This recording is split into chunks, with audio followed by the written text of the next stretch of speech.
It's time for the Noesis run by Anya. Yay! Woo! Pacha. It's just a fun noise to make. It is. This run is sponsored by Bibu, as you can see from Ina's file selects. All of them are Bibu, apparently.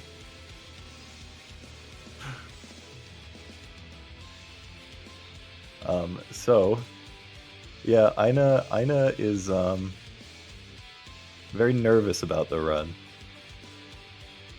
Unsurprisingly, for those who don't know Noasis, this is an exceptionally hard fan game in general, let alone one to speedrun. And Ina is like one of, I don't know, 2 or 3 people who have done like a single sitting full game speedrun. And definitely the only one who's done more than a handful. Yeah. And also the only one who's done it in under 2 hours. And then also in under 2 hours again. So they're an extremely good runner. They will not be talking because A, they're extremely nervous, and B, they are Japanese, which means Ina will probably, not want to speak English that much, but maybe we'll hear a few words here and there. But otherwise, I think we're good to get going. I'm ready on the timer. You want to give a countdown? Yep, I'll count it down. In 3, 2, 1, go. So this is Noasis. This is a very, very difficult and actually pretty long I Want to Be the Guy fan game made by Abi. There's a lot of inspiration in it from other notorious fan games like Emperor and Butterfly and other games from Klein. It has, I believe, how many stages? It's got like the credits would say 10 stages, but it really depends on how you count it. Yeah, that's the problem. Because it has a whole bunch of stages. Every single stage has its own boss, and each boss has like its own mechanic that's like also hard. And then once you get through all of that, then there's like flashback stages where it turns gray, and they're like remixed versions of the same stages you already did, but shorter. There are also 4 avoidances along the way. So after like each quarter of stages, you'll get 1 avoidance. Some of those are extremely hard as well. And then there's Final Boss, which is like Avoidance Hall of Fame list. And last time we had a run of Noesis at Fangame Marathon, which we've only had one before, was from Bootstrap, in which Bootstrap managed to get to Final Boss, but had never actually beaten Final Boss at the time. Yeah, the plan of the run was just to get to the Final Boss at that time. The concept of even beating Noesis in a single segment was ridiculous back then. Yeah, the concept of even reaching Final Boss in a single segment was ridiculous. I would say it still is. It still is. It definitely still is. So I know we'll take a little bit just to get comfortable with the fact that they're, like I said, they're going to be quite nervous. You can see the heart rate there. It is always going to be worse when doing a run. But Ina is known for being a hummingbird. What is the heart rate of a hummingbird, actually? It's like 1,000 to 2,000 BPM. I don't think we're gonna see that. If we see that, nice, pass screen 1. All right, excellent. It'll just take a bit to get dialed in, but it's not going to stay like this the whole time. Yeah, the first stage is a nice starting kind of just way to kick things off. There's nothing really unique about this stage. It's just some nice quality hard platforming, some hard triggers, Yeah, I pretty mean much that's pretty much just how Noesis is like it's like needle plus triggers plus like traps and stuff, and so it's like all really hard platforming, but also a lot of like trap memorization and like cycles to line up and stuff. Yeah, but like every other stage has its own unique sort of gimmick or theme, whereas this first stage is just kind of like, here's how most, like pretty much everything else in the game is going to operate like this. It's a really good introduction. Yep. The third save on this screen is one that's like quite tough. The platform. The platform. But it is like Cosmo said, a great introduction with the fact that it's like pretty simple. But you'll see things that mess with gravity, screen flipping, speed. What else? A lot of moving cherries. Yeah, water Oil. stuff. What was that? Oil? Oil. The- Yeah. The deep water I have a tendency to just call oil. Cover yourself in deep water. Yeah. Falling sand. Bounce blocks. Oh yeah, bounce blocks are a big one.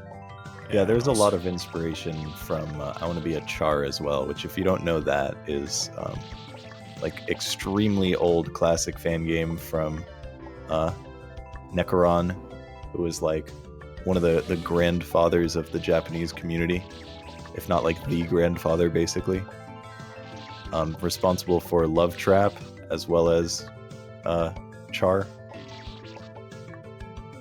Yep. So there's a ton of inspiration from Necron and like every single Japanese fan game from the time, as well as like a ton of fan games in general at this point.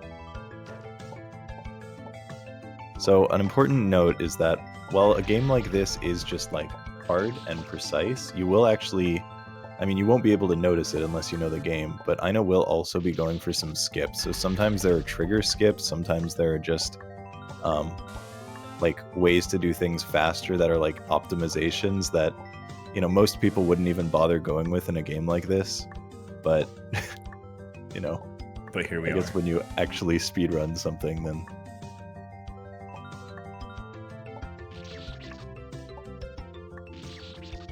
Yeah, the mere concept of playing this in a single sitting is not even a thought that anyone could really conceive other than like a handful of people. And the concept of actually optimizing it is wild. yeah, it's hard to put into perspective how insane under 2 hours is. Aina just kind of appeared in the community one day, like streaming on Twitch, just doing speedruns of Noasis, and no one knew who they were. They were just doing speedruns, and everyone was like, who is this? Why are they like so good at this? And the discovery was that Aina had found Noasis from video from Wolfie of beating the game. And Aina really likes visual novels, so it was like something that resonated there, and decided to try it out.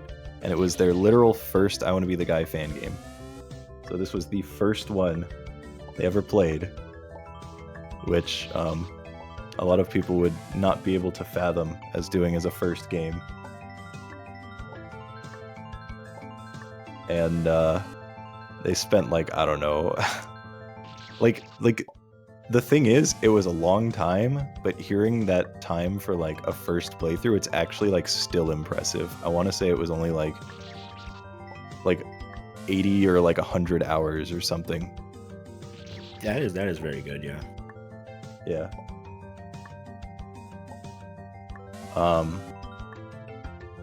And then like I said, Aina just appeared on Twitch and was like doing speedruns, and at the time their goal was like 5 hours was like, oh man, this is a good run.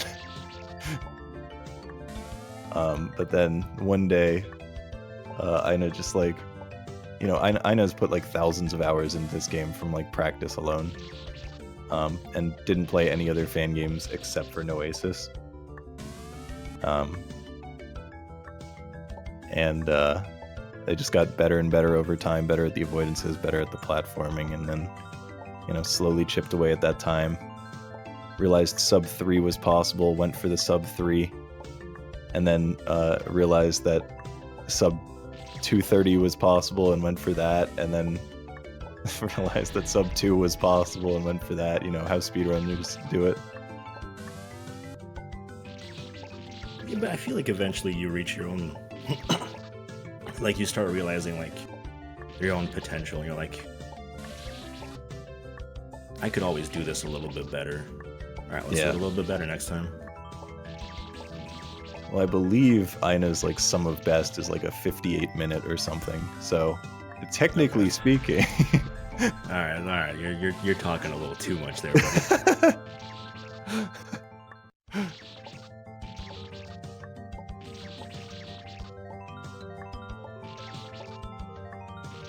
Yeah, something tells me it's probably not going below an hour.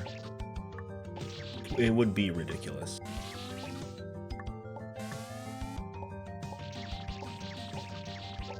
So this save is actually a... Huh? I was hoping to have cool Noesis facts, but haven't quite gotten there yet. I haven't received the reports from Sammy. Oh, is Sammy gonna be providing stuff?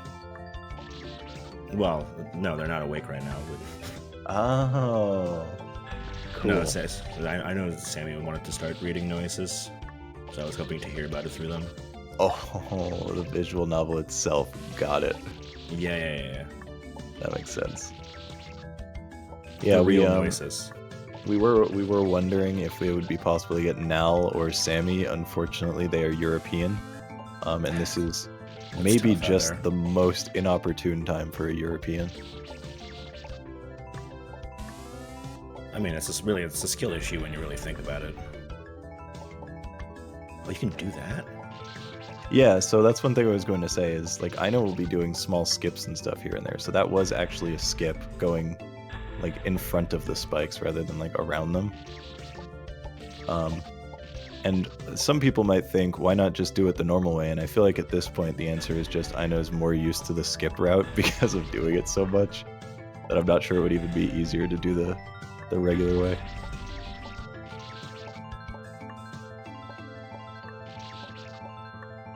It's impressive to see that a game that really pushes the player's sort of movement to its absolute limit, and then people find a way to push it even further, to actually push back on the game. Yeah. So we are into the second to last screen of the first stage. Once we reach this trigger, it's going to unlock like a section above us that will then give us like just a small little screen on the next little bit that is just like a quick gauntlet kind of thing. Yeah, the end of the stage is pretty iconic. Yeah. I'll explain the mechanics there once we reach it. But the next save is actually a pretty tough one in terms of execution, and also because Aina goes for a skip. So on the next save? On the next save, Aina does a skip, yeah. How is it? I'm like going through the save in my brain, like, wait. I mean, maybe I'm wrong. I know Aina has like used a skip before, but maybe they don't do that anymore. Let's see it. I am correct. Wow. Okay.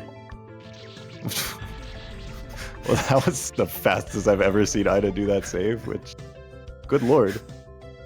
Alright, so this screen, the joke here is that when you jump over that spike, there's a 50-50 whether it'll make you go back to the left, or if it'll make you keep going to the right through a diagonal.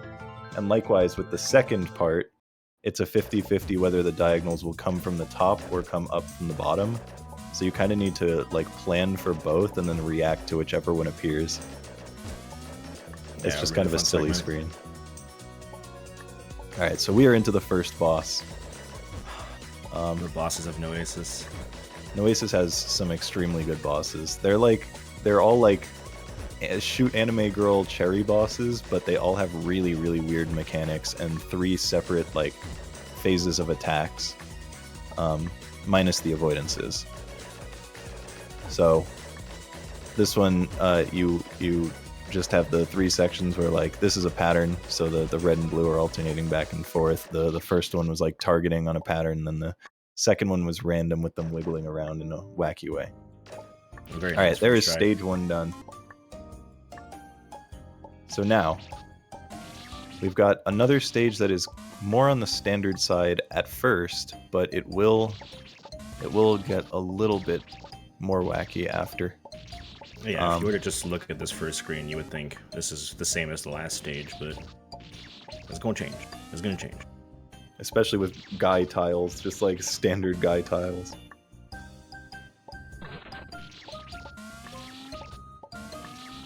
So there's if you ever see Aina doing some like really awkward movements and you're like, man, why is this like hard? It's generally because they're avoiding some trap that, you know, you wouldn't expect. Also, there's a bit of a joke that this game is a 5-frame simulator. So if you know what a gate jump looks like the 3-high ceiling with a 3-high corridor with 1 spike on the ceiling, 1 spike on the bottom, and you jump through it, the 2 frames you can use to get through that are a 4-frame or a 5-frame. 4 is the lower one for barely getting over the spike. 5-frame is the higher one for barely getting under the top spike. 5 frames are extremely useful in I Wanna Be the Guy Fangames just because of like their versatility. And Noesis has a lot of them. So there are a lot of jumps that will have required 5 frames. And I'm mentioning that because previous save did have one of them, and like, you know, we'll call them out every so often, so you can get an idea for how many there are. You will. I don't even pay attention to that stuff, but I say we in a general sense. yeah, as long as it's not a 1-frame, I'm happy. Yeah, well, I mean that's something you'll also probably notice is Aina like cancels a lot. It is a very powerful tool. Yeah, canceling is extremely powerful when you're good at it, and there are methods to make you like better at it. So Aina uses a whole bunch of cancels for the sake of consistency, as well as numpad full jump strats. Basically, when you hold shift, hold a numpad button, and then press an arrow direction, it will automatically do like a full jump while you're like holding down jump. It'll keep jumping, and it'll mean that you move and jump on the same frame, which is very, very useful. Nice. That's a tough save. I forgot there were 2 screens of regular grasslands. The grasslands. It is a really long stage. I kind of forgot how long the stage actually was. Yeah, this is one of the longest ones. It's like 8 screens? It sounds probably right.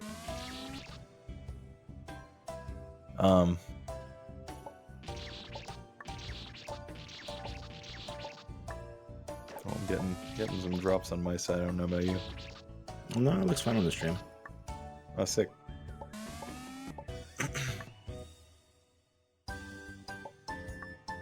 Really tight jump at the end here where you have to line up for it. Aina using the power of numpad for that. Also 5-frame on the second jump here. But yeah, 1 frame is being like the lowest jump that you can get just in a general sense, but you can do lower than that with cancels. And 1 frames will help a lot, but also cancels in general are just really helpful. So like that 1 jump is just a 5-frame followed by like a canceled 1-frame jump. Just being able to jump really low is extremely useful. Yeah, the game wouldn't really expect you to be able to jump that low, or like you don't really design stuff expecting the player to be able to jump that low most of the time. So Final. Yeah. It really becomes a powerful tool in the right hands. Final jump on this save is it's like triple frame perfect or something, like frame perfect first jump with like a frame perfect right press with like a frame perfect double jump. I think the height of the double jump might have like 2 frames or something, but it's pretty tight.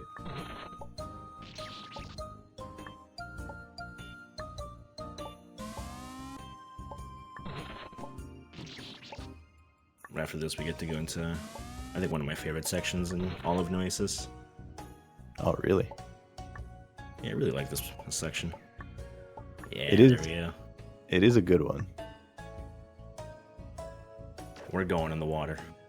Into the water. So we are going into the depths. So this is not standard water. This is catharsis water, meaning you will fall down slower, but you do not get infinite jumps in it. You only have a jump and a double jump, and you're kind of trying to figure out how to make use of the slow fall to deal with the obstacles. And as mentioned with that block that moved out of the way, if you ever see Aina do something in a weird way that seems like it'll be easy, it's because it's not easy and they're avoiding something that's hard.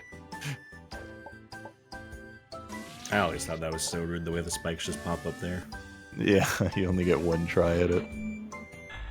It's such a hard jump to finish off the save, too. Ooh, nice. Really Doing nice. that one quickly is great. That's a tough save, especially going through the gate with slow fall.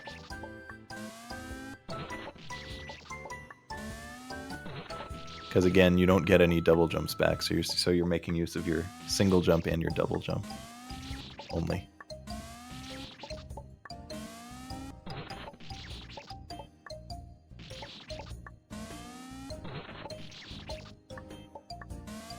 Pretty short save here, but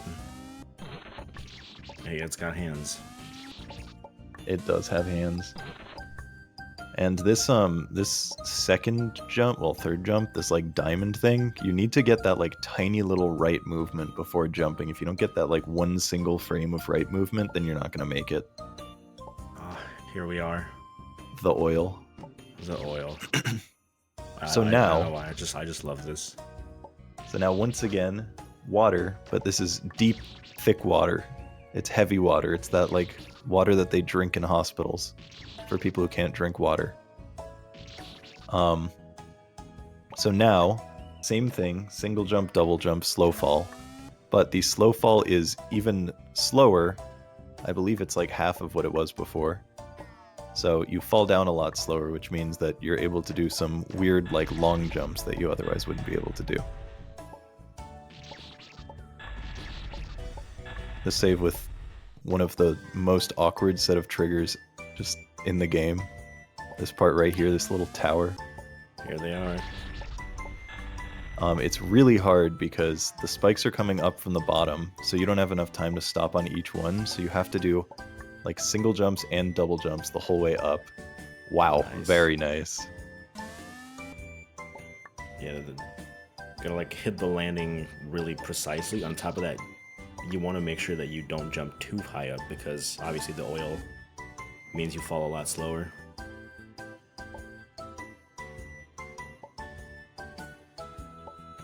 This jump. You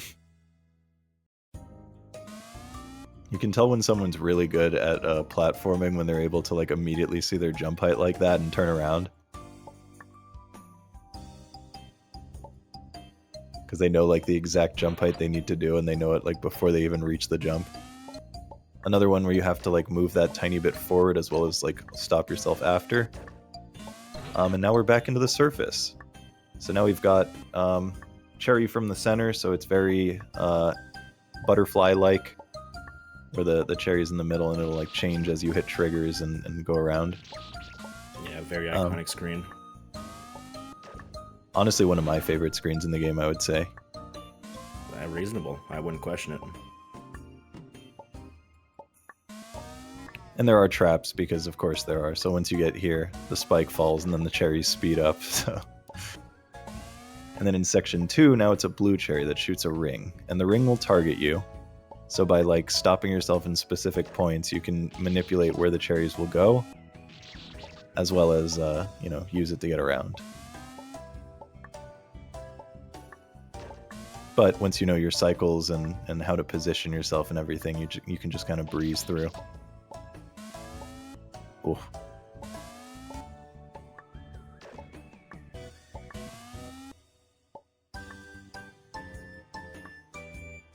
And then after this screen, we've got our first avoidance of the game. You can see it right here. There's going to be a cherry, and then it falls. And there you go, there's the first avoidance. So.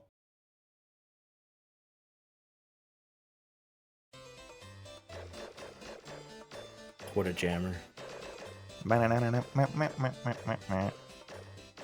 Yeah, so this avoidance is just a silly little mini boss thing where it starts with just the red cherries, they go straight, then it has blue cherries which curve counterclockwise, then yellow which curves clockwise, then green which just kind of snake back and forth. And then once you actually get through all of that, which that was a first try, so huge GG. Those dodges were not easy either. No. Sometimes that can be a massive pain, but not as much of a pain as Sana. I love this boss.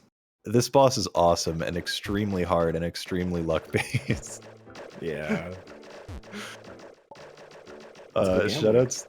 You should play Amnachugba's, they made a crazy Sana boss. You'd probably really like it. Oh, if you send me that, I would absolutely love it, yeah. It's like Crazy Destination plus Sada. It's so funny. So yeah, this again has 3 different attacks, and this one it's like bursting out, but the third attack is the one where you really have to worry, because you'll see it'll spawn just cherries randomly. You'll see where they are, but not the direction they're going, and then you just have to hope that they don't go towards you, or that you happen to jump in the right way. Oh my god, what a dodge. Wow. Jesus. Doing Sana quickly is actually awesome. Pretty incredible. Massive GG. Yep. Alright, and now we've got the Char stage. Yep. So Char has a whole bunch of cherry cycle stuff. The original I Want to Be a Char. As mentioned, that is the game from Necron. Really, really good. Lots of different mechanics and stuff. Some very clear inspiration in that game in Noasis, or from that game in Noasis. Which is, perfectly understandable, because for how old that game is, it is exceptionally good. Not gonna lie. So there's really, really tight cycles, and just tight platforming in general. But these saves are shorter than previous stuff.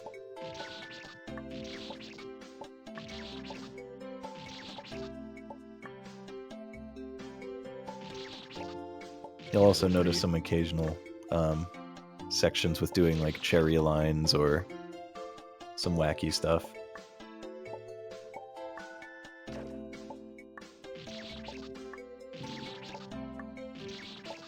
Oh, this is kind of interesting. So I just noticed that this is mostly for you, Cosmo. When my stream freezes on my end, I can see that it's artifacting on the stream side. Yeah, it's the corrupted frames. Yeah, so I'm thinking VLC just like seems to freeze rather than smear it. Reasonable. So I guess it's an MPV thing that it's making it smear. Yeah, I did think we could probably fix it with a config thing, but I don't know much about that yet. Yeah. Sorry about the smearing and stuff that'll happen sometimes. We need to figure it out. We'll figure it out before next year.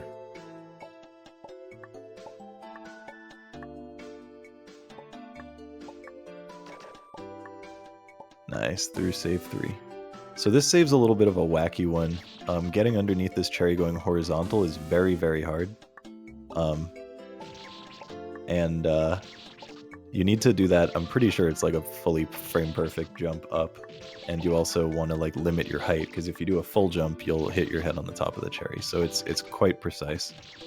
Yeah, and you can't go above because a block appears there. So you do need to go under. Yep. Yeah, I guess I should have specified that. Again, if you see Aina doing something weird that seems too hard, it's because that's what you have to do. Probably, unless they're doing a skip. Oh, nice jump cancel.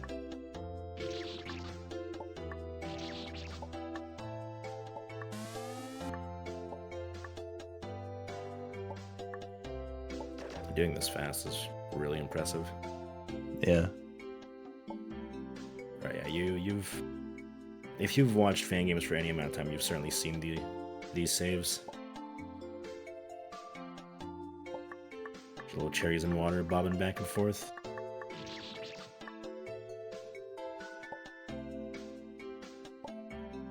Yeah, the cherries bobbing back and forth, again, that's a very, very Char thing.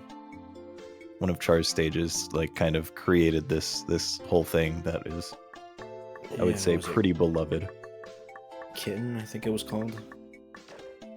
I'm gonna go with that because I don't remember what the name of the stage was, so I'm gonna say sure. That's the one. Oh wait, unless you're talking about water, and if Yeah. you're talking about, because Kitten's not the water one. Kitten does have cherry cycles as well, but not water. Yeah, no, I was thinking about the water one, which is the one after O. P. What was the P word in Char? It's a really good question. If only we had Pluto to help us.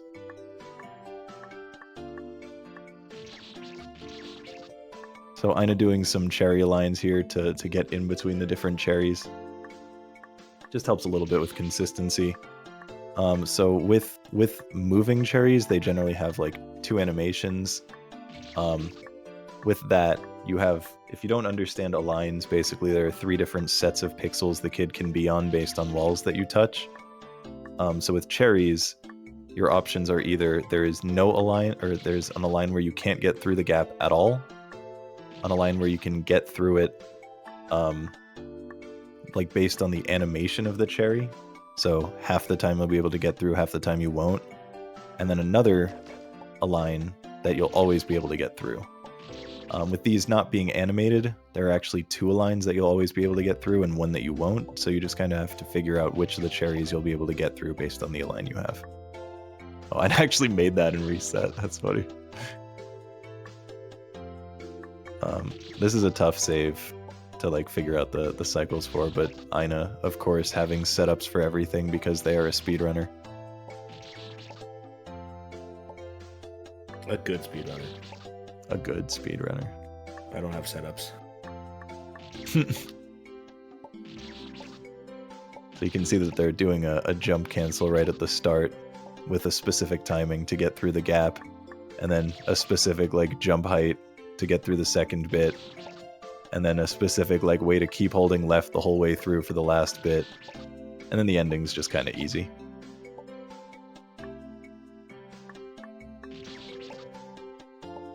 Yeah, the ending is you go straight. You just, well, maybe in a speedrun you don't just go straight, but it's just a question of timing. Yeah. You just want to play it safe if you're doing this casually, and if you're doing it in a speedrun, you want to play it safe but fast. It's fast. There you go. And there you go. See? Easy peasy. So now this last cherry circle, Aina is actually going to chain cancel it to go over the top. So doing like 2 chained 1 frames to get over. There is one later once we get back to the flashback stages where it'll be that same thing but going underneath and actually canceling, not just chaining 1 frames. Also, that previous save, that like wiggly thing back and forth, extremely reminiscent of a save in Char. Yep. Very, very much so. Well, I think in Char it's actually even harder than this. That's probably one of the most notorious saves in that game. Yeah.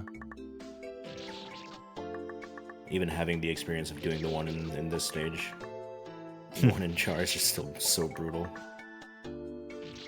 It's like actually mind-blowing how hard Char was and like how impressive the design was, considering it's from like 2011 or something stupid. Yeah. Necron was like really ahead of his time. Pushing boundaries that much even back then. Another iconic save right here. Yep. Just to skip. Whoa, first try. Holy. I'm out here saying iconic stuff, and Aina's just out here doing it instantly, man. Yep. People spend hours on that one jump. Yeah, it's just get the right align, time the cherry with a specific thing, and then get right up in between the gap. And the joke with it being the Justice skip is, in I Want to Be the Justice, in the like demon path stage, you do that exact same thing for a skip, which was found by Aina because Aina was used to doing it in Noesis and came up with it. But instead of we originally called it Injustice, the Noesis skip, but then we found it would be funnier if we started referring to it as the Justice skip when playing Noesis. So.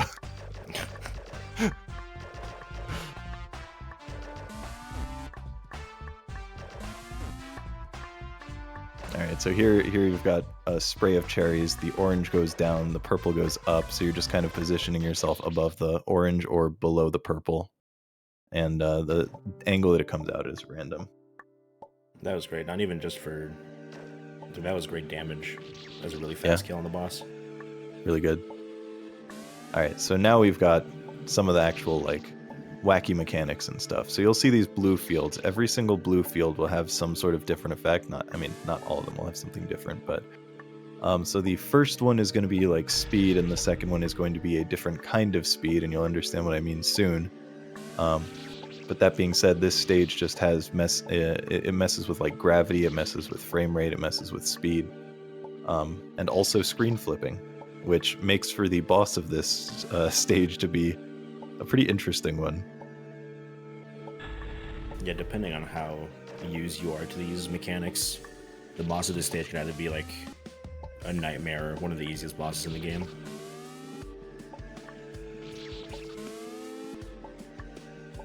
So Aina actually doing a skip at the start of this save, by the way. Normally... I was wondering. Yeah. I was like, I feel like there's something more here usually. Normally the spikes are supposed to like clamp down from the ceiling and make it tighter, but Aina is doing a really precise and specific first jump to make it so the top ceiling spikes just don't come down at all. So bypassing a trigger entirely. So now we're at double speed, so the frame rate is twice what it would normally be. You can tell because like the blue things are also animating faster, and that means that your jumps and your movements are just a little bit more uncomfortable. Now we've got some low gravity, with some pretty wacky, precise things.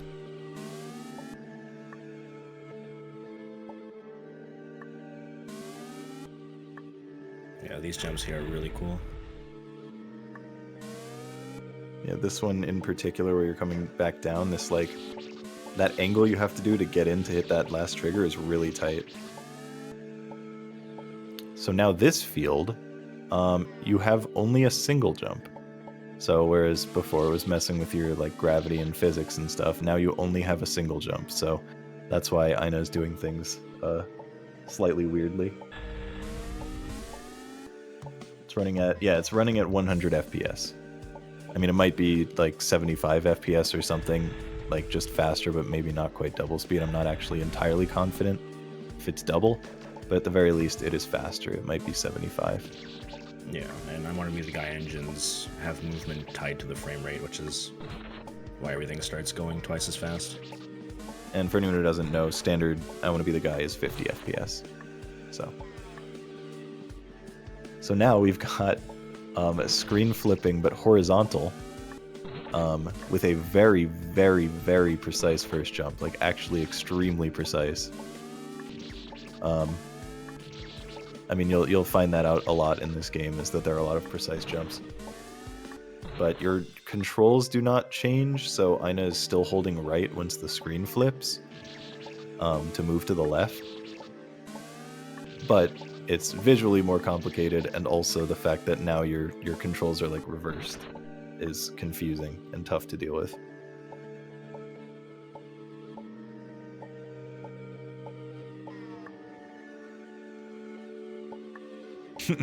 Really hard trigger there. So before the final jump, you can see Aina do like a quick double jump and then standing still after positioning. So that's what I was talking about with the numpad full jump. So Aina is quickly like triple tapping shift to make sure that it's held down before holding numpad and then doing a full jump, so that does it on the same frame. Likewise, doing it here as well to skip a trigger and just going straight past this spike that moves up, where normally you would have to jump around it. Aina is just going straight past it.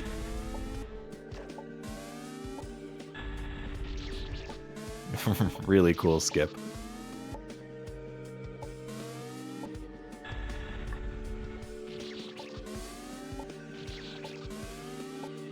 Oh yeah. Yeah, now we got super, super, super low gravity with some really weird skips. Or not skips, with some really weird movements required.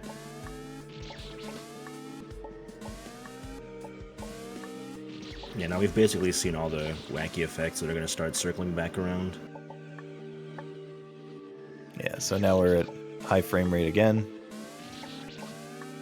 Some really, really, ooh, unfortunate. Some really tight jumps, which are made tighter by the fact that now your frame window is less than it otherwise would have been, which again, if it's 775 FPS, then it's like 1.5 times more precise.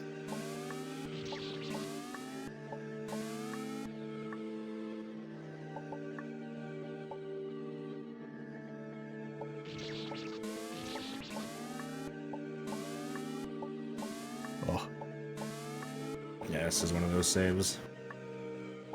Yeah, this first jump, the first jump is like really tough because you can't touch that block on it. So like a lot of these jumps are like more precise than they look. So it is indeed one of those saves. One of many.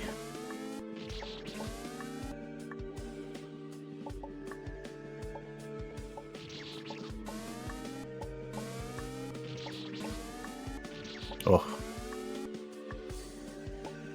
The unfortunate bonks.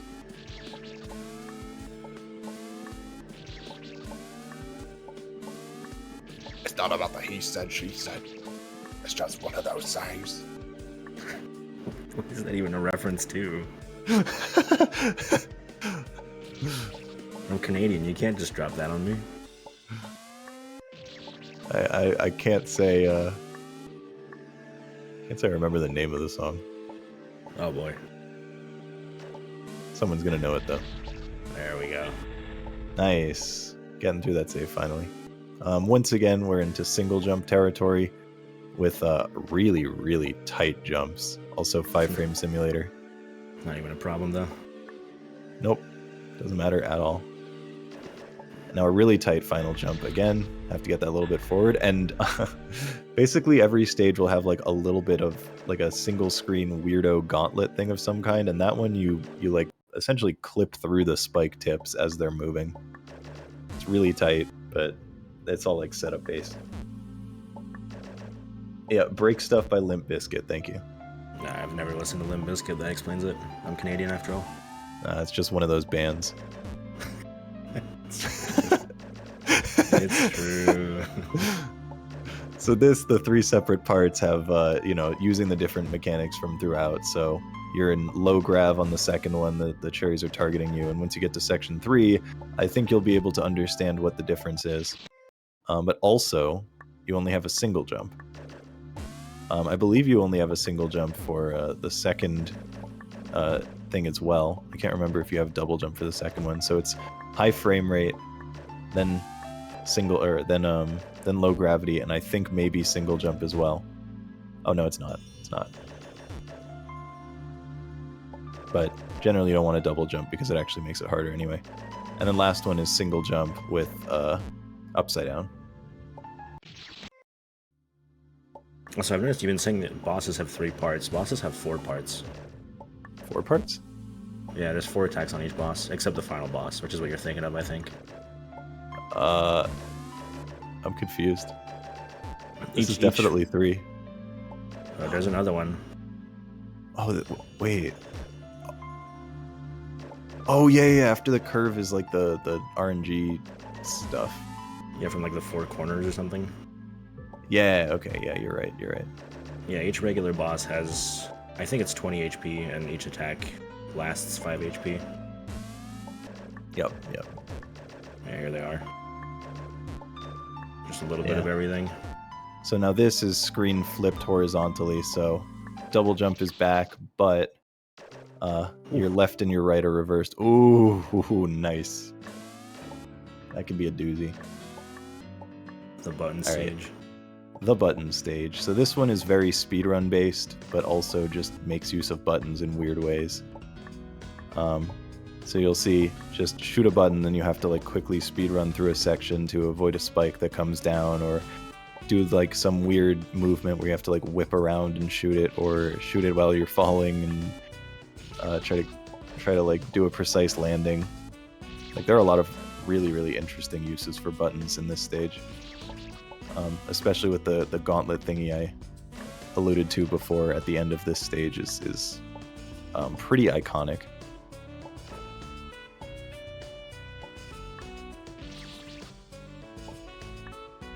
This save can be a real doozy, so we'll see how this one goes. This platform ride, it's memorable, but not for the right reasons.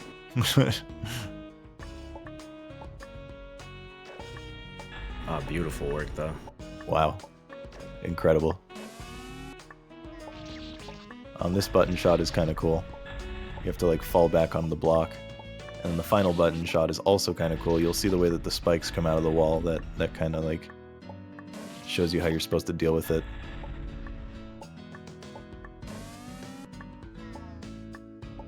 That platform was evil? It sure was. You're responsible for this, by the way.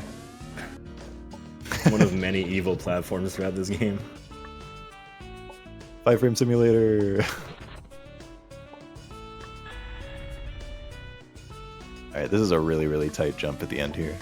Never mind, Aina just did it, so it doesn't matter. I take it back, it's literally not precise at all. It's canonically really easy, actually. Yeah. Solgren did a first try in testing. It's true, it's true.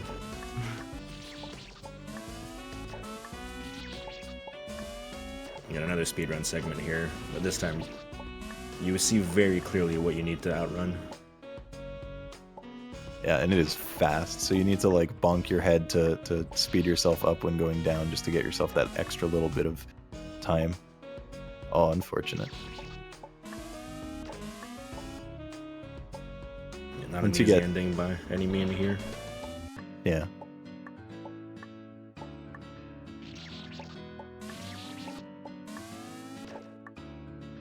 Oh, unfortunate. That's rough. Yeah. And then you'll see that fully empty corridor in the top right looks pretty menacing, right? So, I don't think you're prepared for what's going to be there.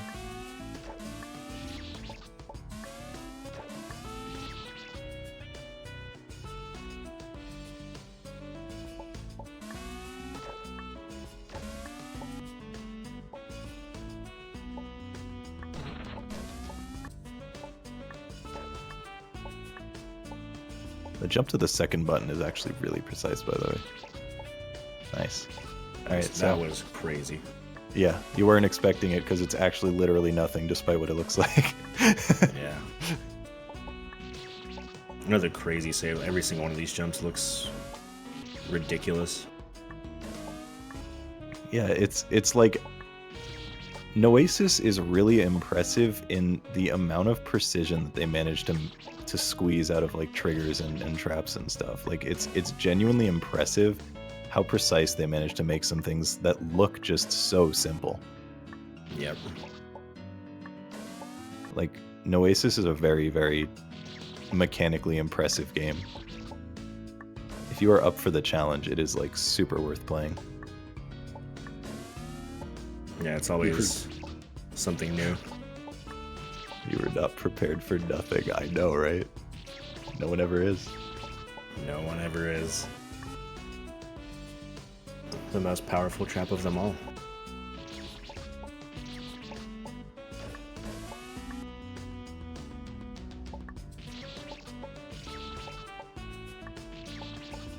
Yeah, casually playing Noasis is the kind of game you go through and you're like, wow, that's possible? Wow, that's possible? Wow, that was possible?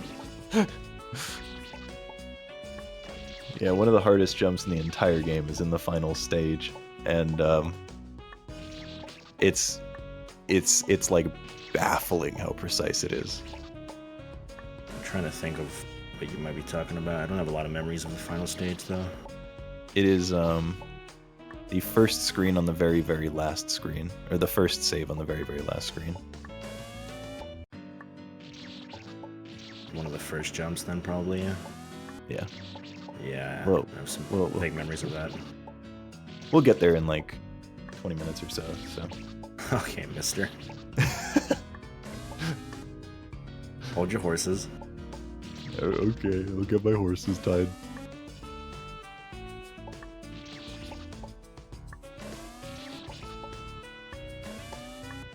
Yeah, as mentioned, this is a pretty tough save, really, really tight. And the last jump especially is a really tough one. Thank God. Oh, nice. Now this is honestly one of the easiest screens in the stage.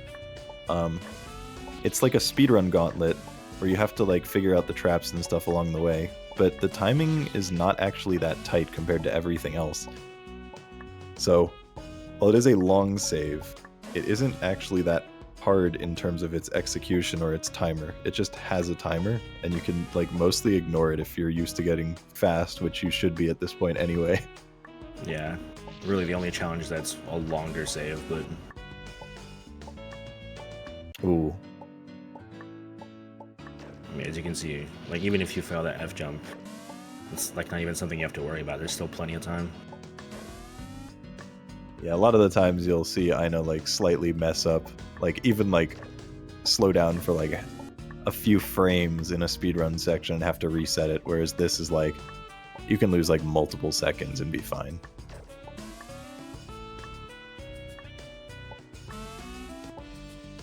Really tight jump at the top though. This little F jump is the final like gauntlet thing. That last jump is pretty much the hardest thing on the screen. Yep.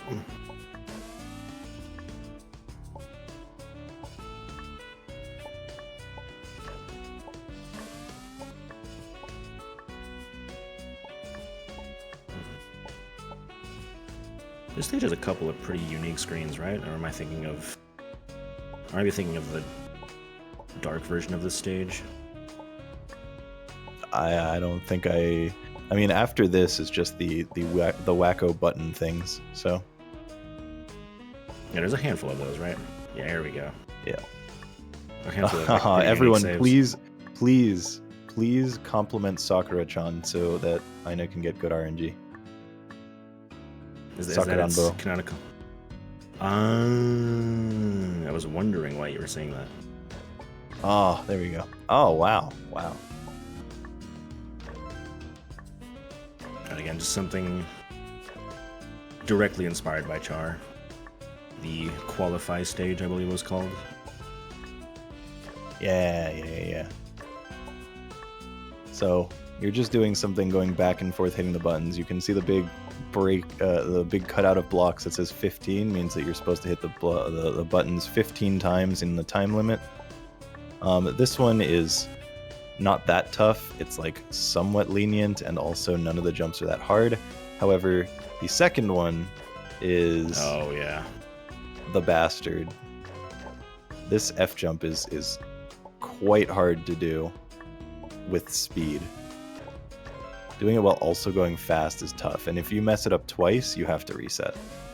Messing it up once is fine, but you generally don't want to do that if it's at the start anyway. But Yeah. once you mess up twice, it's unsavable. like you would think this would be fine because you can see the movement is faster. You're going between the two buttons faster. But then you also have less time. Yep. It's just brutal.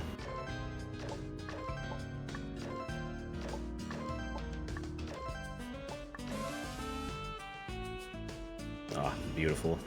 Oh, nice. With 5 seconds to spare, that's actually quite good considering there was one fall. It's time. The first avoidance. Yep. So as mentioned, there are 4 avoidances. They have some really cool mechanics in them. So this one, you can see that it comes from the mouth, the left hand or the right hand on the first attack, and then it'll flip across the screen. And based on where the cherries came from will determine where it sprays out from after the first attack ends. So you're paying attention to where they're flipping, as well as, you know, like where they're going to flip, as well as where they spawned from.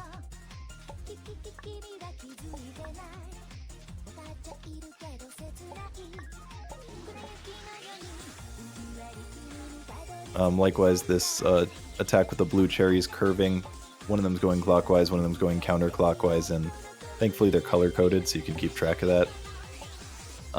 But there is a lot of just weird curving stuff, and the cherries are just going all over the place. Yeah, this first avoidance in particular. I know this spiral attack is a real bastard, so if we get through that... Ooh, okay. No, watch out for the pull-in on this attack right here. You have to make sure that they aren't too close to you, and you have to pay attention to where they're going to move. Ooh, a spray out. Okay, Really good and then this spotting final in that safe attack. spot. This final attack can be really... Ooh! Are we seeing a first try? Holy... Incredible first try. You know, those were Wow. some excellent dodges. Wow. Yeah, that final attack can be a real bitch, and in general, that avoidance is just quite tough. So, huge first try. Oh no, spotting that gap right before the final attack. Incredible work. Yeah. So now we've got auto jump, inspired by the char stage jumps, in which every single time you hit the ground, you will automatically jump into the air and do a full jump. However, if you don't know how I Want to Be the Guy physics work, basically, when you release the jump key after jumping, it cuts your momentum by like 0.45 or something like that. So because of that, you can use shift releases to cut your height even when you're automatically jumping. So you're kind of trying to hold down the shift key while doing the platforming so you can determine when you want to let go of the shift key after bouncing off the block.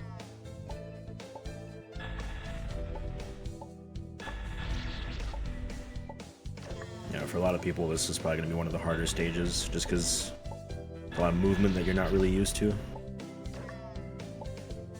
Aina is also trying a skip here, which is why this part is kind of going a little wacky. It wasn't a skip I had seen Aina use for like a long time, so I don't know if it's like a more recent one or something, but yeah, there is like a trigger that you can skip on these spikes that come down. Ooh, yeah. Yeah, it's a cool one.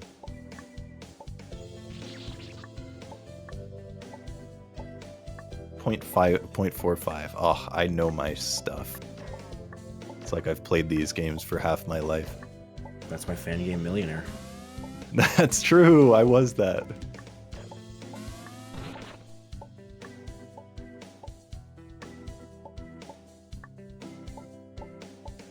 Probably worth pointing out that the first avoidance was pretty short, only like a minute and a half to 2 minutes. But the second avoidance will be much longer. Yep. Yeah, first and third are short, and those are also like flashback version of each other. Like the second one is like a flashback in the same way the stages are. And then second and fourth avoidances are the same kind of thing, with also second one being like a flashback.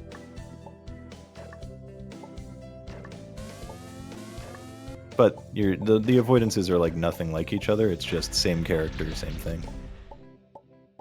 Alright, this is a bit of a tough save. There's Oh yeah. a couple tight triggers at the start. However, the real problem is this gate jump. You need to perfectly, on the edge of it, press right when you touch the ground. If you are a frame late or a frame early, you die. So you need to perfectly time it with knowing when you're going to hit the ground. And obviously you can't like set up for it at all because you're just automatically jumping. Don't say that. Sorry, Kate. You better watch your mouth. Hold your horses, watch your mouth.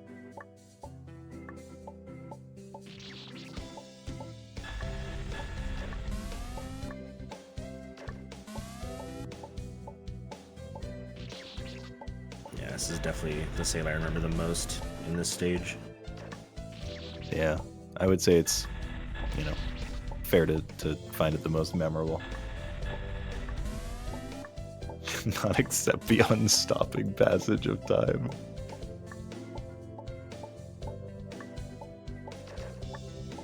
Yeah, Nice. Nice, GG. Alright, so this save is, I would say, on the easier side. The final section is kind of funny. You get like put in a box. Oh, never mind. I'm thinking of the flashback. Ignore that. It's really easy to get mixed up between the regular version of the stage and the flashback version of the stage when we're trying to commentate over what's about to happen. It's easy to get mixed up in the game in general, and it's even more so when this stage is already gray, even in the normal version. True. Okay, this save has a really tough final jump. No, you're wrong. Oh my god, never mind. Fuck me, I guess. Jesus. Yeah, I blew past that screen. The easiest jump in the world, I'm sorry. And now, we've got a ledge. As mentioned, the stage always ends with some like weird little gauntlet thing, just like a small challenge for fun. So this is a ledge that comes out that you have to jump off of. But and then into the boss. Can't set up anything because you're auto jumping. This boss is real tough with the auto jumping. Yeah, it's a boss that makes really good use of the fact that you are auto jumping actually. Yeah, so you can see Aina like goes over and then like cuts the momentum and then like cuts it and then goes high for the first jump or for the first attack. And it's all about like maintaining your height while also, you know, making use of the fact that you're auto jumping high. Second one is just RNG circles. It can be kind of nasty.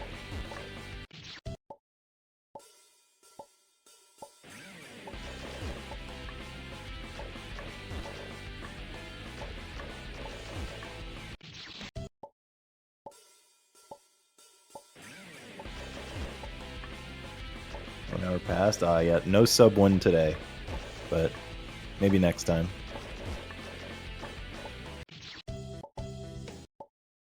Yeah, man. Yeah, maybe next time. Yeah, maybe next time for sure.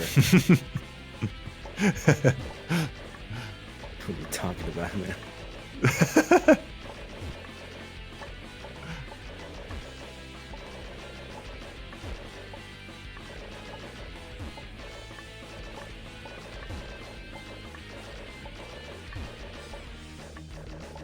Fourth attack in this boss is like one of my favorite attacks in the game. So this third one right here, it's the same targeting thing, except now you're like putting yourself in a gap, and you kind of have to control when you jump to like set it up properly. And if you don't set it up properly, it's rough. But this final attack, oh, never mind. Oh, once again, getting it mixed up with the other version. Unfortunate. But this one's cool too. Just, you know, not the same kind. We'll get there. It's not that. No, it's not really cool at all, actually. It's all right. It sucks. That attack sucks. And then a final little just fuck you to have to jump for the item. So GG. Moving on. Here we are. 2 more stages in the first hub before we reach the next avoidance. And yeah, here we are indeed. The cursed ice. Yeah, so this is precise trigger platforming with ice physics now. So the ice physics move you to max speed when you walk on them, but they also have deceleration. So you want to like walk. Oh, man, that ending of the save is like always crazy to me. You have to like walk against them to slow yourself down, or jump to stop yourself. Your momentum completely, and you'll see that both of those are used for various saves in this. But yes, if you've ever really liked ice physics and also precise needle platforming and triggers, well, congratulations. Here's a combination of both of them. I think fun fact that not a lot of people know about the ice in this stage is that every screen actually has slightly different ice. What? Yeah. What? The way the way it like decelerates or accelerates you, there's different values on each screen. What the fuck? I never knew that. That's crazy. Yeah, I learned that's a little fact that was passed on to me by what's their new name? I'm thinking of their old name. Maker of I Want to Be the Odyssey. Ava. Ava. Yeah, Ava was kind of researching this ice, but while making their Odyssey ice stage, and they were planning on using this ice, and when they realized what was happening, they said, "Okay, I'm gonna do something else." Accidentally making 2 types of wall jumping? Wait, you had 2 types? Well, where? What were the... Which were the different ones? What was different? That's awesome. Come on, man. Come on. Because, I mean, I know we have the yellow and black ones, but I'm assuming that's not what you're referring to. I'm assuming that's what he is referring to. Oh. Oh, the caution strip was an accident? Okay, I thought you were saying, like, you know, that was the intentional one, and that there were 2 different kinds of the green vines that had, like, slightly different properties in certain parts of the game. Okay. Got it.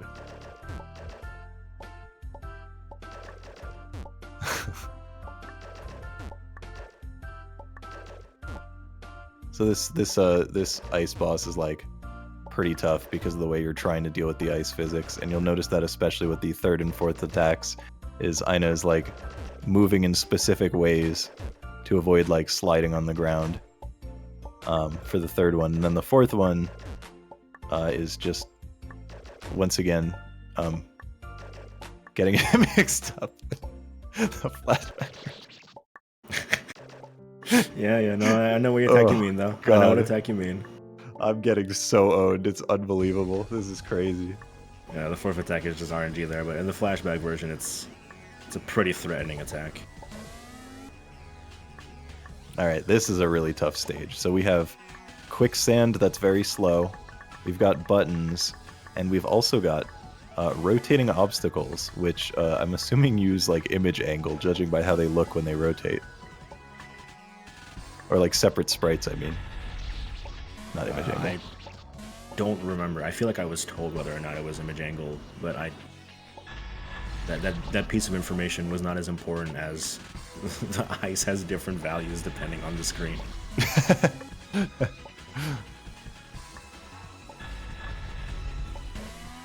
Yeah, so really, really tight, like rotational movement, as well as traps, of course. And then there's like a little bit of a speedrun thing with that final droopy bit of sand, where if you don't go fast enough to reach it, which is not really that precise, but it's still a thing to worry about, is they will kind of like disintegrate and disappear. So if you're too slow, then it'll go away. Yeah, making it to the sand's usually not a problem, but then on your first time there, you're probably setting up for the last jump, and then the sand suddenly goes away. You're just left alone on the platform below.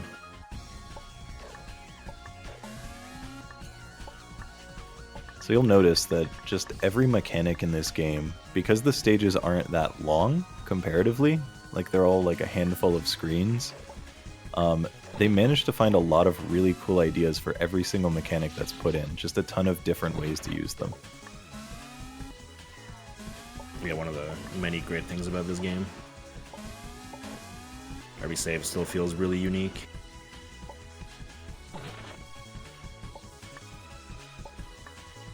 Most songs from this game are actually not from... Well, there's a handful. Okay, I'd say the majority of the songs in this game are from Noesis, or at least like half. But not all of them. Yeah. This one, I could not tell you that I don't actually have game audio, but...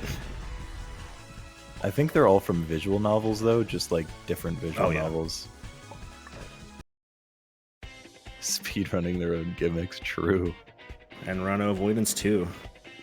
That was a really Avoidance fast stage. 2 is a tough one. Yeah, that was really fast. Final screen can be tough, so Aina just crushed that.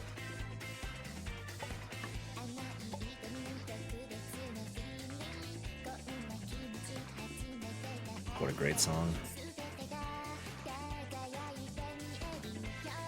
So this one is a lot longer than the first one, as Cosmo said earlier. This is more standard avoidance length. And it's also, I mean, as always, like all of these avoidances have just some, like in the same way that the stages have like weird uses of mechanics and stuff that you probably haven't really seen before in other fan games, there are a lot of weird ideas. So like right here, for example, these cherries, you want to stay as far away from them as possible, because if you go near them, it'll actually make them like shake violently. Yeah. Like all of them just shake completely violently all over the screen, and if you're like in an unlucky spot, then they can shake like directly to where you are. So you want to stay far away from them.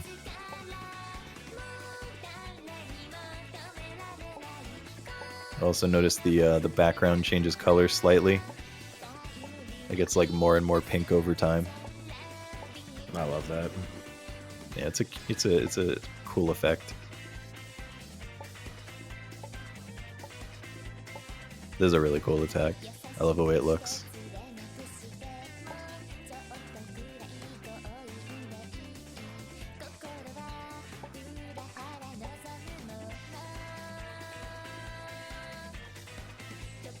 Now Aina tries to move like further to the side because they're going to burst out with wherever they appear. And since they burst out from the boss, you want to be further to the right to make it a little safer. Yeah, you gotta That curve attack can be nasty, by the way. Oh yeah, that's one of the tough parts of this avoidance.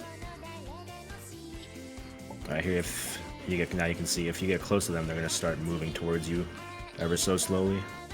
Yeah, they kind of like lock on when they're around you, so you want to like drag them over and keep them a little bit out of your range, but also kind of like hold on to them.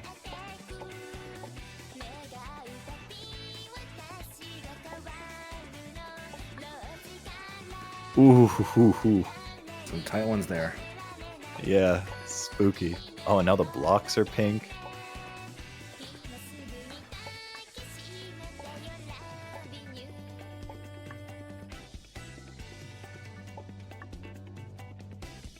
Okay, we got a few bursts. And then the attack right after this can be quite the doozy. So, we'll see how this goes. Yeah, so here they're going forwards.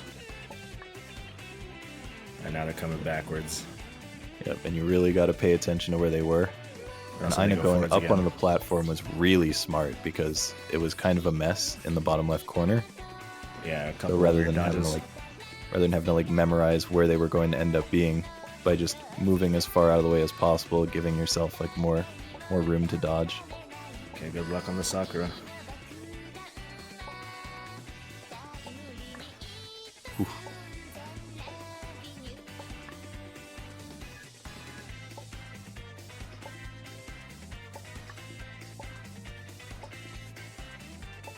Final.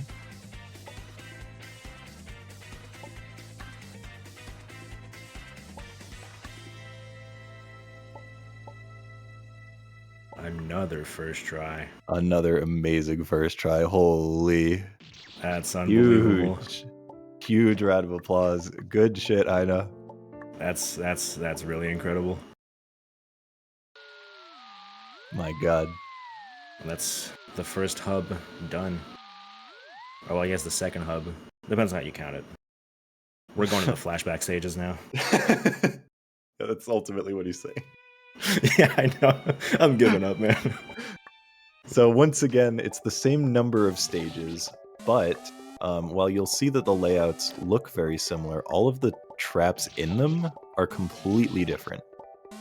So some things you'll have like dealt with it before and like kind of remember what it was, and you just have to kind of wipe that from your memory because it will actually make things harder for you by trying to dodge things the same way most of the time.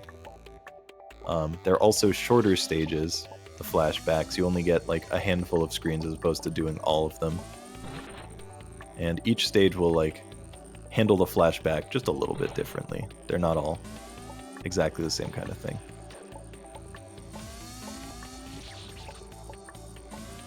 Yeah, and because they're shorter, sometimes the difficulty will also jump up accordingly.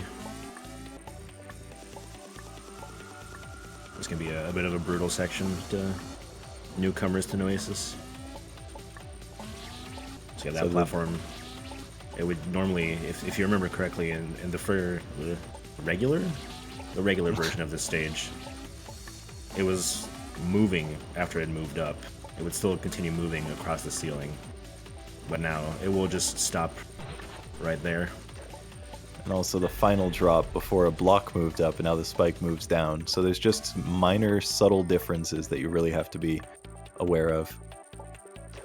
And of course, like, while there is a lot of memorization needed to speedrun this game, there is so much, like, executional skill, mechanical skill to actually deal with it as well. So it's not just about memorization. Oh yeah, no. Remembering the traps, which we cannot do. Well, I can't do at least. It'll only get you so far.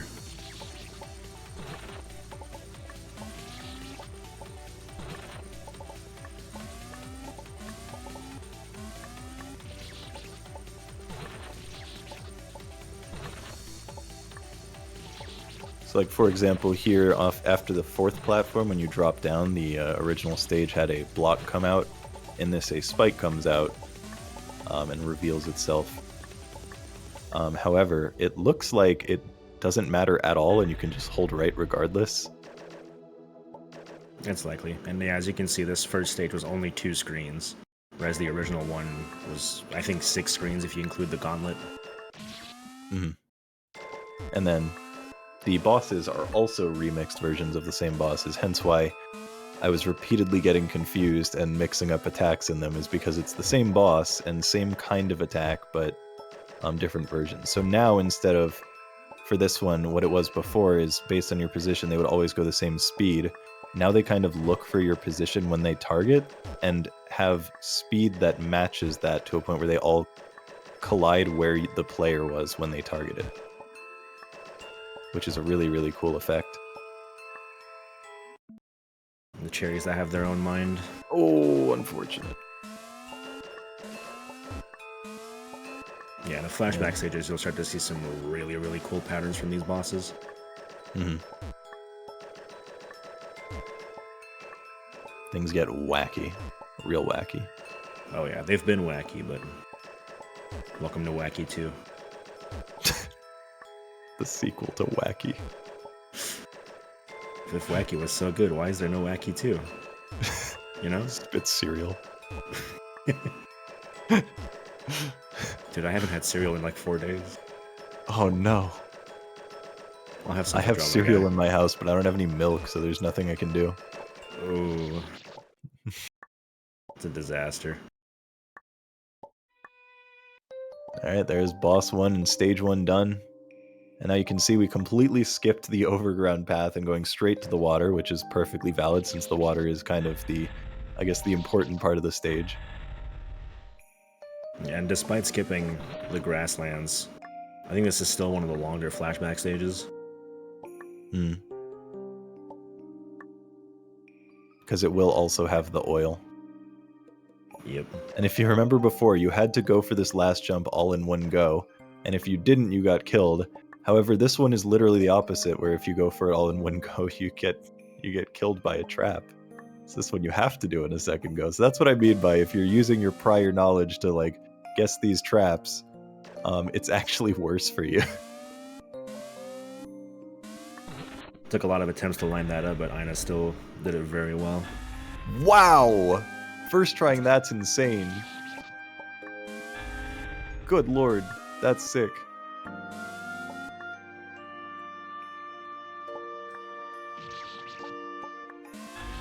That jump at the end is still the same.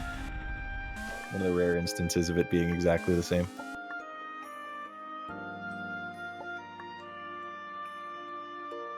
And again, you have to get that little bit of a bump to the side before you go across, otherwise you won't make it. And now the oil. Back in the oil. Now the triple diamond's already out of the ground. If you missed it before, this is a slow fall catharsis water, but even slower fall. Catharsis oil. Catharsis oil.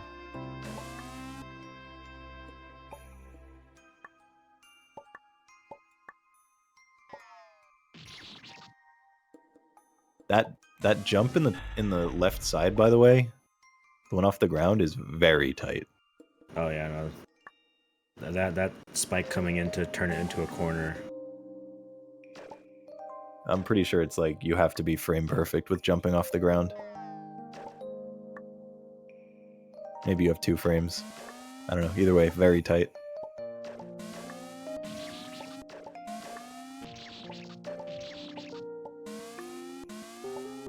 The more you remember the original stages as a viewer, the cooler it is to see the changes for the second time around. Like for this one, the spikes came down from the top, whereas in this, it's spikes coming up from the bottom, or that block comes in the way.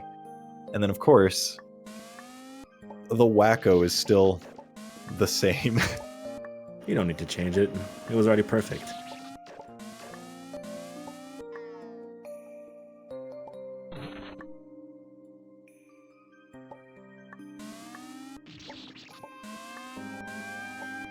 And still very, very tight.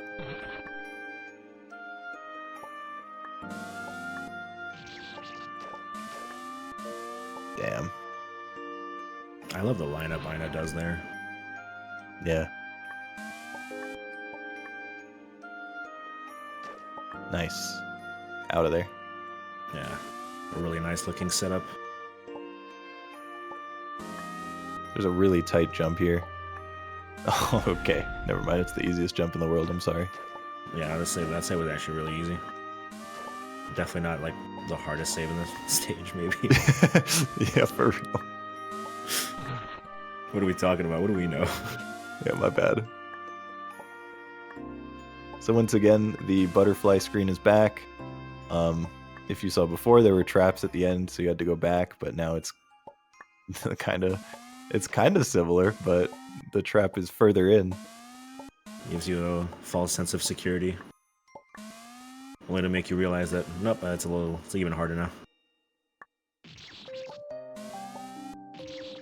And then this one actually makes you do that same weirdo jump before doing the diagonal.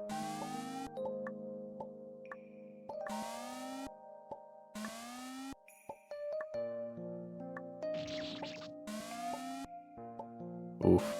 Targeting it just a little low both times.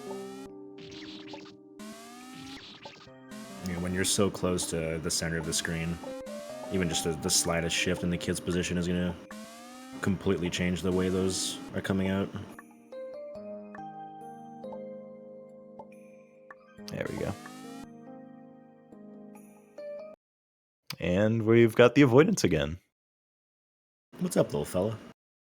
Hi. Hi.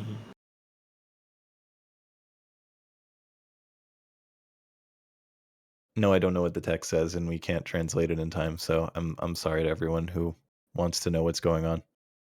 That's really important. Anyway, avoidance clear. There you go. GG, first try. Alright, and now Sauna Part 2. This one's got some really weird attacks. And the final attack is even more absurd.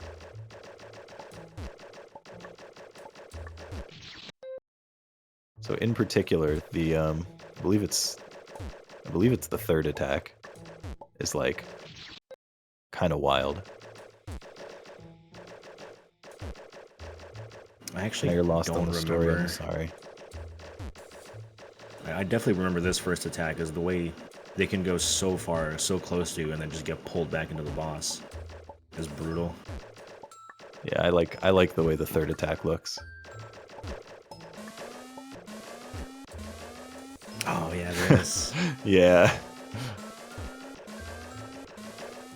So now they just kind of jump forward, and now look at how final attack is in the harder version. So now it looks kind of the same at first until you realize that they stay on the screen sometimes, and it'll randomize their position while they're staying on the screen. So it's spawning fewer cherries throughout, but it's maintaining the ones that are already there and just constantly swapping their locations. So while a cherry is on the screen, it's always a threat and going back a different direction. Yeah, normally you only really need to pay attention to the new cherries that were coming in, and now it's just anything that gets close to you is a brand new threat.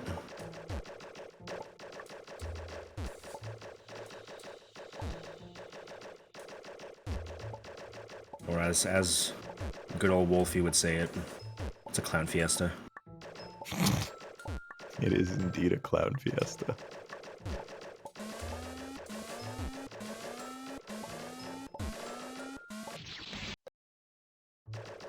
Third attack is actually quite hard for the record, so Sana is in general a pretty tough boss, both forms. Probably the hardest of all of the main bosses that are in an avoidance. I'd say that's pretty likely, yeah. I don't even wasn't really know what else necessarily would be in one I- contention. I think I struggled the most with the second bounce avoidance, if I recall correctly. But also, I recognize that this is really just harder, and you could just get lucky and clear. Yeah, I think I got pretty lucky on both of my Asana grinds. Oh, Yeah. that was pretty nice, actually. GG. Out of there. Now, the third flashback stage. It is the same as the original water stage, except you'll notice it is completely flipped upside down. So now you're doing the exact same patterns, but the gravity is reversed, which means all of the obstacles are just slightly different. Yeah, before you could treat them... Well, before what... Basically, jumping is different than falling, is what I was trying to say, and I just couldn't think of a good way to say it. So I'm just going to say it normally.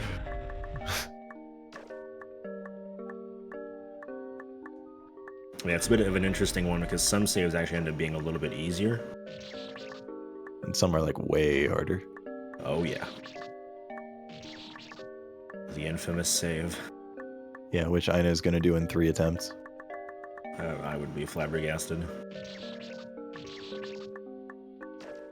And yet, it'll probably still happen, but I'll still be flabbergasted.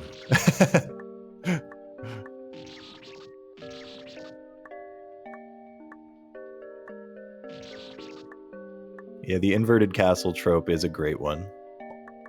I do always love that kind of thing. You know what I realized the other day? Wait, hold on. Watch these chain cancels really quickly. Oh yeah. At the end of this save.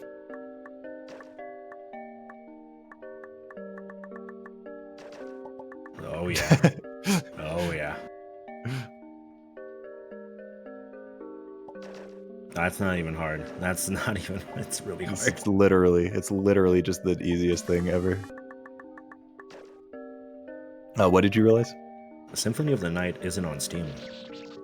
Oh, are the other Castlevania games? A lot of other Castlevania games are on Steam now, but Symphony of the Night's still not on there. Do you think we should call John Castlevania and get it on there? Yeah, probably. I'm sure that would do a thing or two.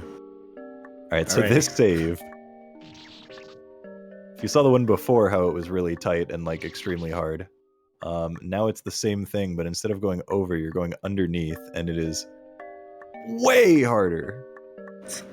It's taking something that was already ridiculous and just being like, yeah, it's still possible. Do it. But Aina uses setups to like get a specific align as well as a specific save position to try to do certain jumps and jump at certain times to like, you know, figure out what the jump heights are going to be after that to position yourself in the best way possible to get under. And yet it's still, you can see, very hard. Well, but there it is. I've seen Aina first try that on multiple occasions for the record, so genuinely absurd. Making a setup for something like that is like incomprehensible. Yeah, I could not even begin to think about how to do that. So these bobbing cherry attacks are really cool, by the way, because they make you go back and forth, but you'll slowly lose height. So every so often you have to like do a double hop to keep yourself up. Yeah, and this is a really unique boss if you compare it to the original version before. The boss was up and the water was, I guess, vertically placed. It would occupy the bottom of the screen, but now it's occupying the right side of the screen. Otherwise, most of the bosses actually not change that much, but you just have to treat it completely differently. Of setups that sound just as hard as what they're setting up for. Yeah. It's Crash 4 and Noesis like? Yeah, I mean, you'd have to ask Mal. Mal is the Crash expert. Alright, so before the end of this save, you had to like jump and then go up, and now you have to jump and go up. It's, man, let me know when he is speaking.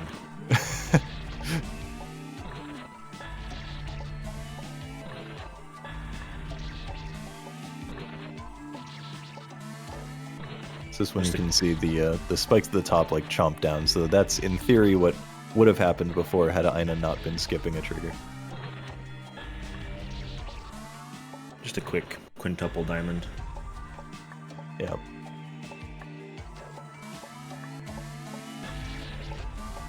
And another high speed part. Again, all of the triggers are changed, even if it looks the same at first glance. A brutal diagonal there.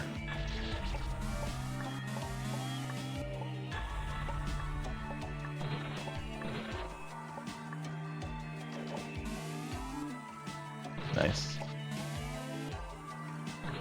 I actually don't remember how much shorter this one is. I believe this is last screen already. Well, that would be pretty short. Maybe I'm wrong, but I think that's right.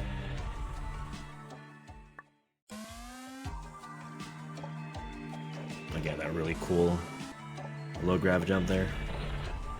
And again, Nice single save. jump here. Yeah, this is a real tough one. This is a bitch.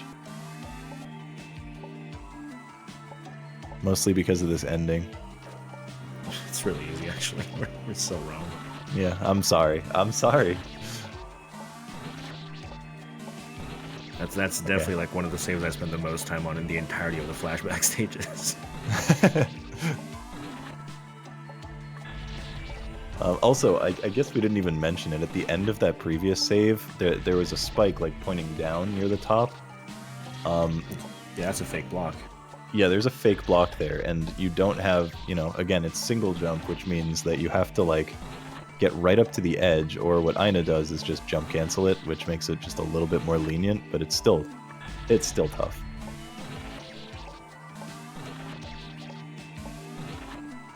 Also, I was wrong about that being the last screen. I'm sorry. I failed you. That's okay. I do think this one's the last screen, though. You can kind of tell when something's the last screen or not. You can just kind of check if the exit's in the bottom right. But it's in the bottom left. You're true. Nice. So once again, doing a Nice similar setup there. jump. Yeah, really, really nice setup. So here's the thing I was talking about before, where it like puts you in a little box. It's just a fun ending.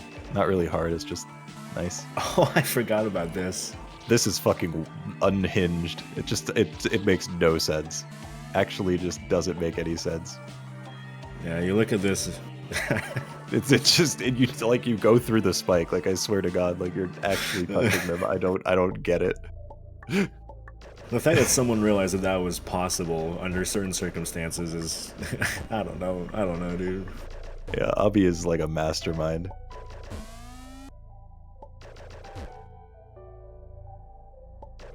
I think maybe on this one you have single jump. That sounds right. It might be that the first version of the boss, it only has one mechanic each time, and then the flashback, it's using 2 mechanics each time or something. That could be. Or maybe it's just always single jump on this. Oh, never mind, that was a double jump. I don't know. I don't remember. Yeah, this was screen flip. Oh my lord. It's just such a mess. That's the most relatable death I've felt so far in this entire speedrun.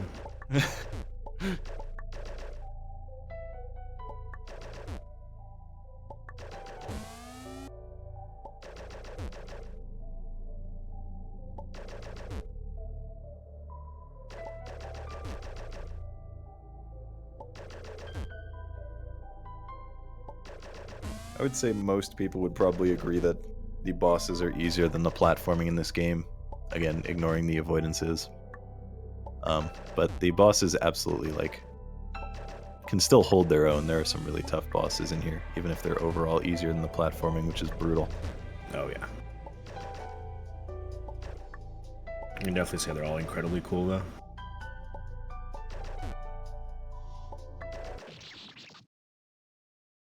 Oh, nice. Out of there. Alright. Last stage of section 1 of the flashbacks. Into the buttons. Once again doing the speedrun thing at the start. Also, turning this very beginning into a 5-frame simulator. Yeah.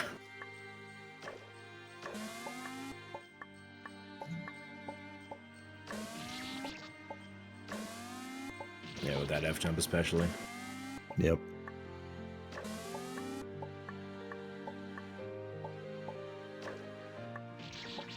Rough. That's what a dog would say. It is, though. You're actually so true for that. Thank you. Thank you. I love being right.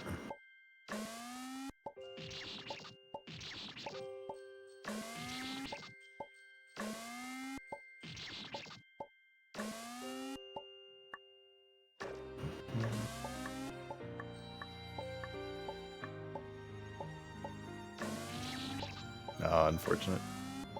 Yeah, not Doing having fast time to... long jumps is rough So hard. a lot of the time. It's extremely hard. They're hard like Not even having- when you don't have a time constraint. Yeah. Not being able to set up any of these is just... it's brutal.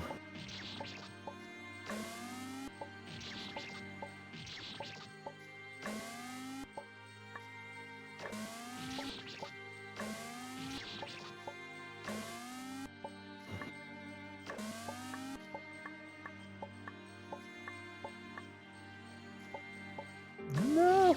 No.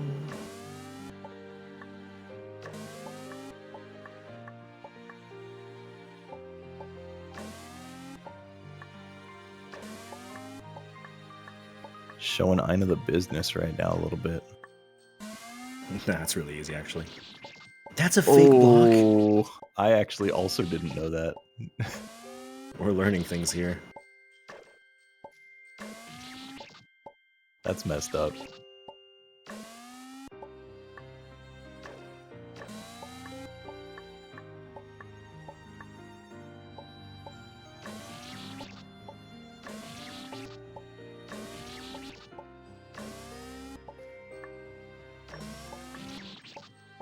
I'm freezing hard on my end. This is so sad.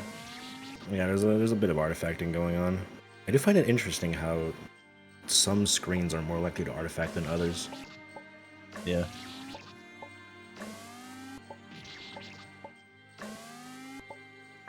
It doesn't make any sense to me, but the world of video encoding is a deep one. There we go. Got out of there. GG.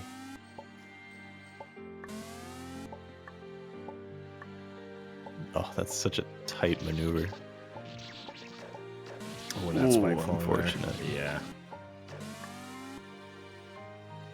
I do feel like I remember this particular flashback stage as, I think, being the hardest of the first 5 at least. I would say definitely the first 5. Well, the water one, you know. Yeah, potential there. Yeah. But this platform save, again, really tough. Oh, my lord. Unless... Oh, unfortunate. Are there memories I didn't want to remember? Flashbacks, perhaps? Yeah.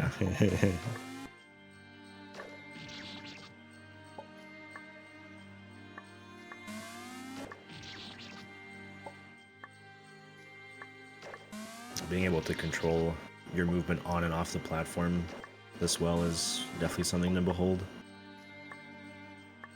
Yeah, it's hard to, like, explain exactly how it works, because platforms pull you when you're inside of them, but only slightly. So, as you are dropping down, and moving with the platform, it's also trying to pull you to the side. So you need to, like, fight that while also, like, not fighting it, you know?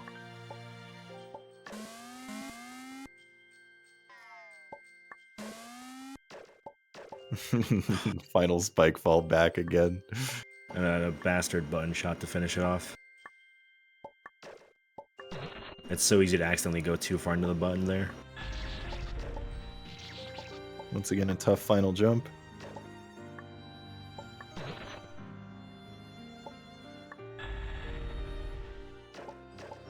Never mind. Well, no, it wasn't a first try this time. You're right, it was 2 tries, my bad.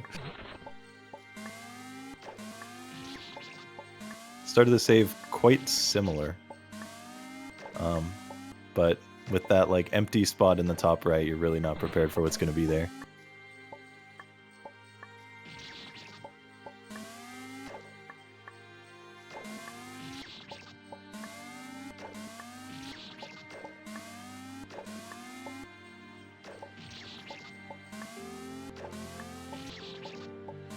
Also, you can see right before that top right area, there is an additional button that you kind of have to, like, whip around to shoot while doing the F jump, making that maneuver more difficult, even if the rest is pretty much the same.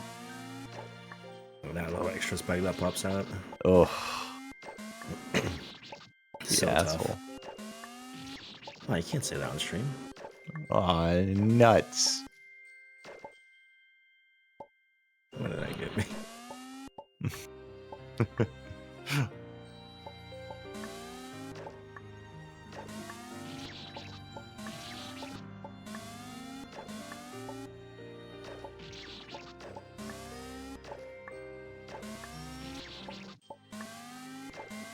Yeah, this button stage is a toughie.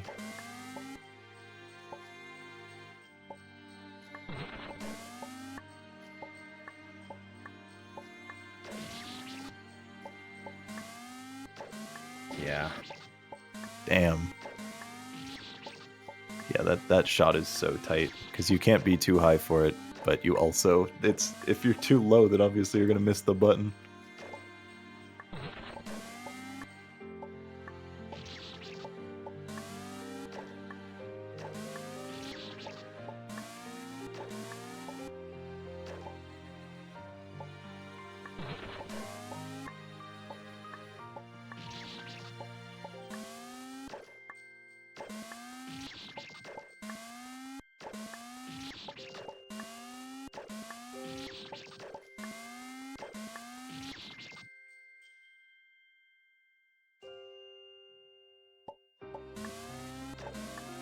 A little stretch of the hands. I hope so. Stretching your hands is important.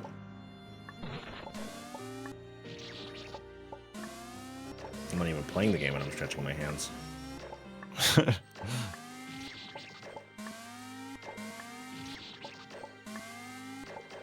Yeah, people underestimate just how important hand stretches are, especially for a game like this. During one of, like, Ina's really, really early runs of this game, they found themselves, like, unable to do. It was actually kind of interesting situation. It was literally the next save. They, like, were having serious, like, hand pains and just, like, unable to do the save and, like, kind of freaking out because they're like, oh, it hurts so much and I, like, can't do this. So it's like, you gotta stretch your hands. It's important. You gotta stretch. And they were able to do the save after stretching. So, like, it's like, actually, it's valuable. It's huge. It's huge.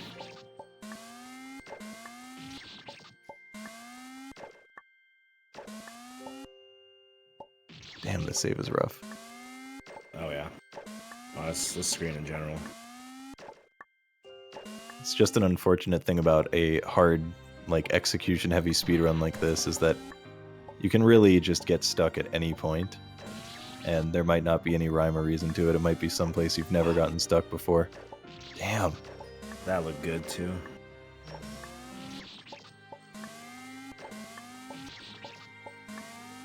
You just gotta accept that, you know, sometimes you will get stuck.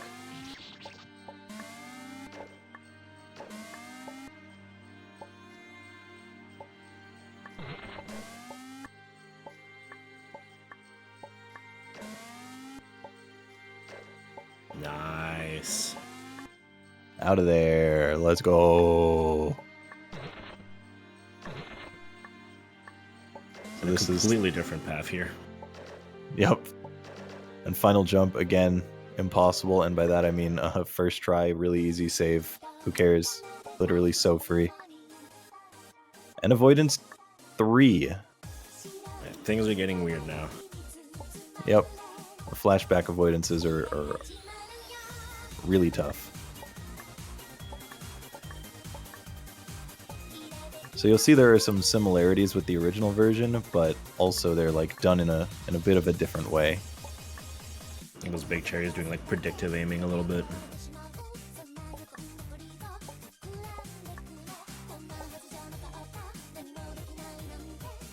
So I'd probably say more patterns in general in these flashback stages. Yeah, I think that's a fair statement.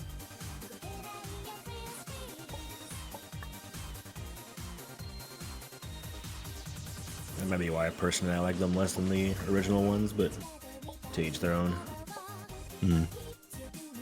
I would say I probably like 1 and 3 the most.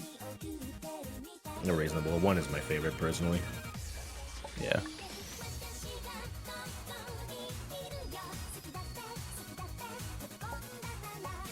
But final attack of 1 is... Whoa, one of those cherries was coming back in on itself. Holy. So, the final attack for this is kind of a weird one. You can see you're kind of leading it around. And it explodes. Oh, interesting. So, Aina usually would go to the bottom right corner for that attack. However, there was anyone one... go up there. Yeah, there was one run that I saw them do recently where there was a cherry that was in the way, preventing them from going to the right. And then they went up to the top left and said it was a backup. And it seems like they may have switched to using that strat because it seems like easier, maybe. So That's really, really good stuff. Yeah. Anyway, while that was happening, that was a first try once again. Yeah, easy. Literally so free. No difficulty whatsoever.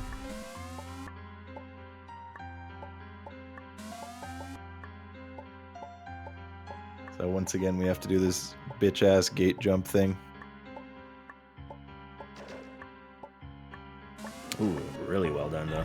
Oh, and yep, by that I mean it is literally the easiest save ever, and no one would ever struggle with it. Yeah, why would you think that?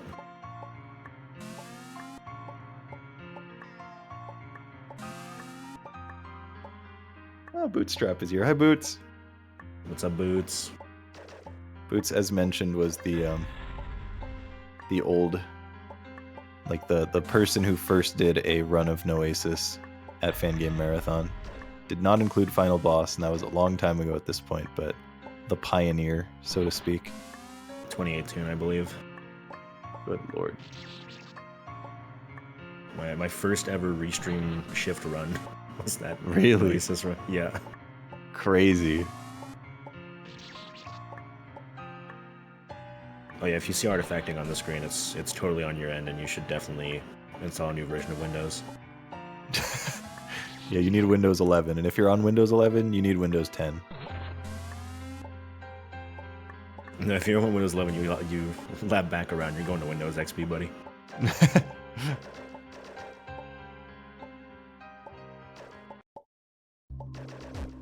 Alright, boss next. Again, this is, like I mentioned, this was probably the single hardest, like, regular boss fight in the game for me. But it also has, like, maybe my favorite boss attack in the whole game, which is attack 4. Extremely cool. Yeah, this all looks really similar, but like very, very slightly different. Yeah. Damn. Yeah, so this first attack, originally it was just fully targeting you, and now it's targeting with, like, a bit of randomness to the spread. Yeah, completely straight line that we saw there. This one, the circles were coming out, like, directly, and now they're curving, I'm pretty sure. Maybe Yeah, I'm wrong about that. Yeah, that's correct, and they're also a bit slower this time around. Yeah. And then I think the third attack is the cherries come out slower, which makes the gaps a little bit different for, like, when you're supposed to jump and everything. I'm not confident in that. I can't like immediately tell the difference, but oof, rough.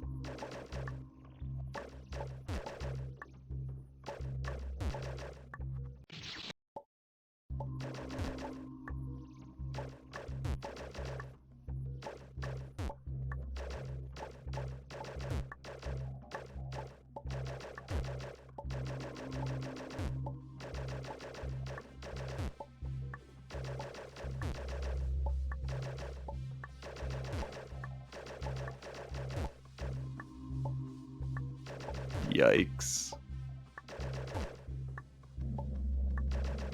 Yeah, I don't like fully know what's changed on attack 3, but it's like slightly different in some way.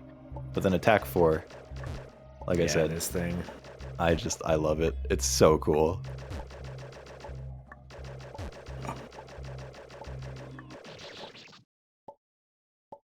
It's completely patterned, but it's such a cool pattern to learn. That was not one that I would have gone for when the circle was coming back in. But what do I know? I'm not the one speedrunning it. Alright, back to the ice stage. Hi, Kabucha. So this is one of the toughest stages. The like flashback version of the ice stage is really, really rough. Oh yeah. A lot more triggers. And the difficulty is still right up where it was.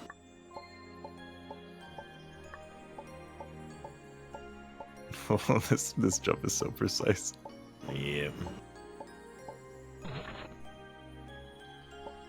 And all the like, I love watching all the little hops to avoid the ice physics affecting them.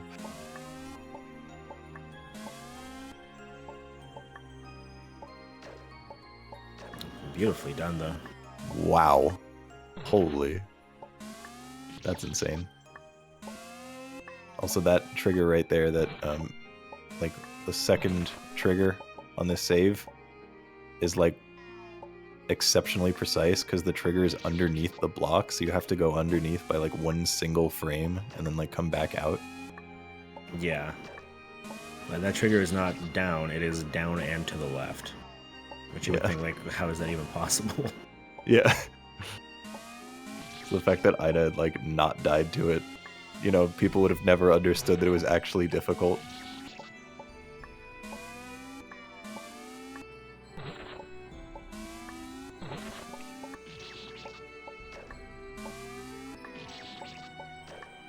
Damn. But it's still damn hard.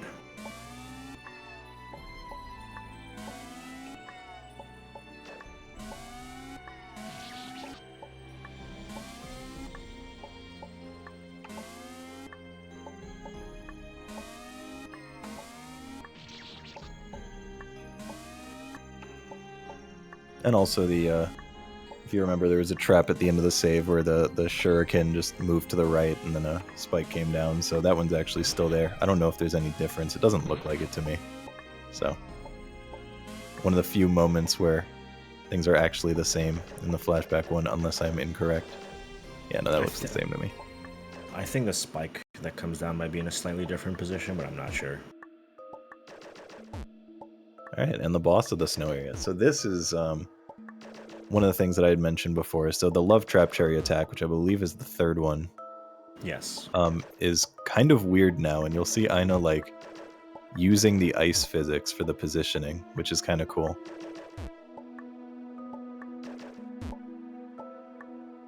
So maybe the first time in this game a second attack actually like overlaps the first attack.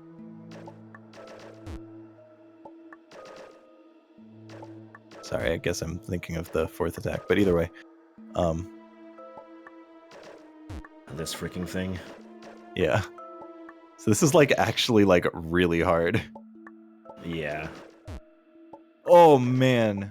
So That's what a happened beautiful there strat was, though.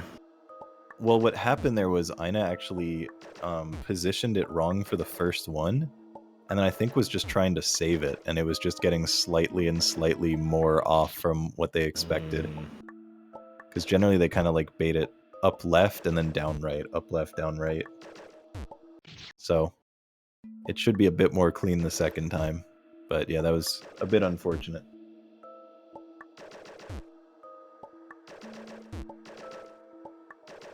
I believe there is a Noesis task. I'm not like 100% sure on that, but I think there is.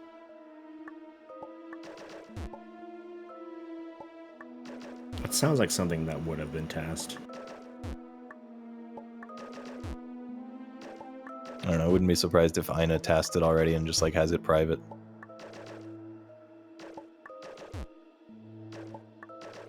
There might be a Noesis task at Fangame Summer Feast this year. Huh. Yeah, see, this is much cleaner. See, baiting it really high and then down to the right, and then actually walking for a change, where generally you don't want to walk because of the ice physics. So that's how it was supposed to look. No, wait, that's Odyssey. It sure is Odyssey. Ghost like just posted that 45 minutes ago. Oh yeah, there it is. 38 minutes? Yeah. How much of that is just the final boss? Wait. I actually don't know. I never got to the final boss in Odyssey.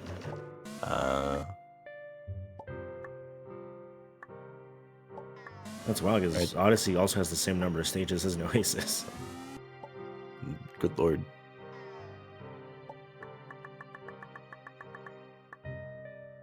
Oh, the final trap like with that shuriken when it falls down is so messed up.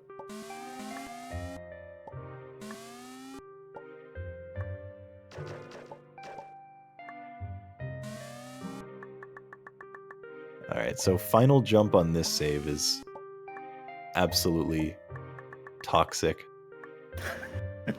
That's a good word for it. So you do the shurikens going against it twice, which is way harder, and then you have to land on this block and do this final jump, which is not real. Platform is not real, and that jump is absolutely frame perfect. So after doing the rest of it, it's just fucked up. Alright, the final avoidance. Very, very, very long. Like longer than a standard length avoidance.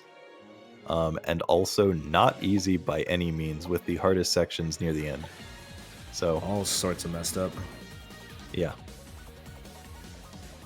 When I first played Noasis, I got all the way here and then I quit. Reasonable. And I didn't come back for like literal years.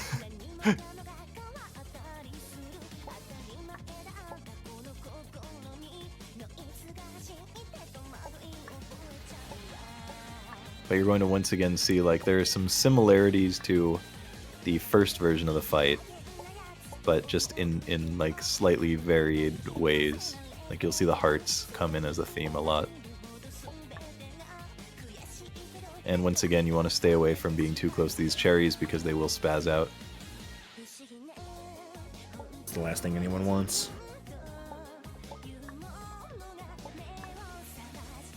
I love this attack, actually. Really satisfying one.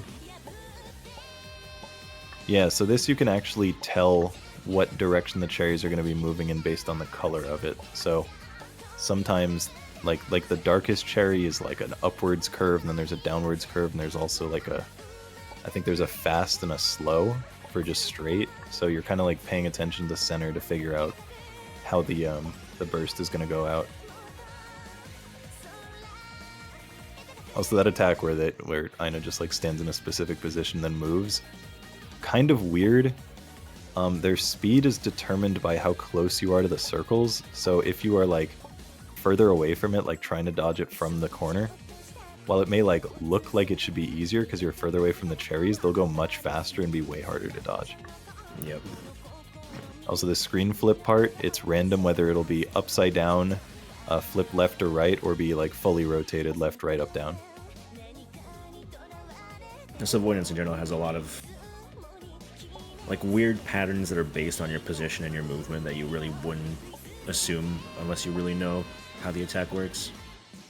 Side note, this curved pinwheel thing, genuinely one of the most messed up attacks in the entire thing. Yeah, you have it to can run all the way completely in obliterate here. you.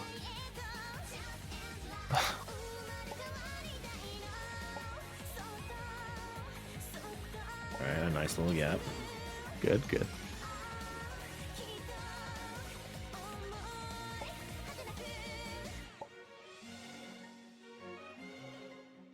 The amount of time you have to just run right up to the boss in this avoidance it pains me.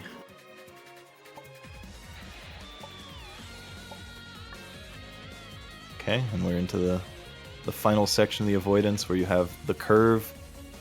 Once the curve touches her foot, it swaps directions. And then we're into the final version of the chorus, like the bridge before the chorus, where it's got slower, simpler versions of the attacks you already came across before. But also slightly more overlapping in difficult ways. Yep. And then you've got just the standard chorus again.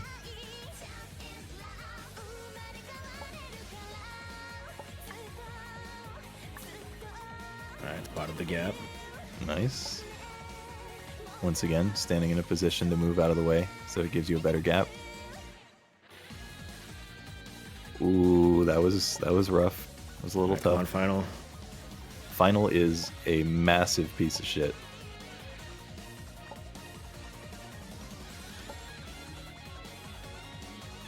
Because the cherries are shifting around their position while you're trying to deal with all the spray. Nice. And that is... Every avoidance was first tried. Wow. That's just a little bit insane.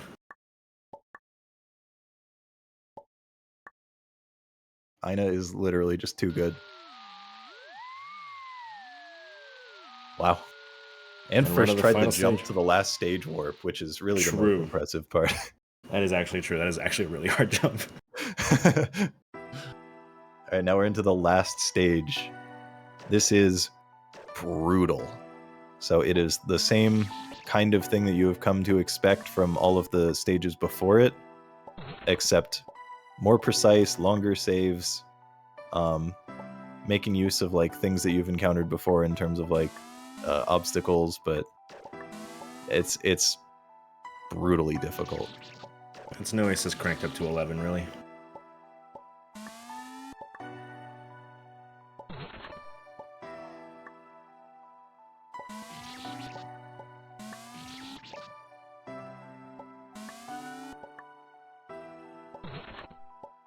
Yeah, the color is back. We're finally no longer in a flashback.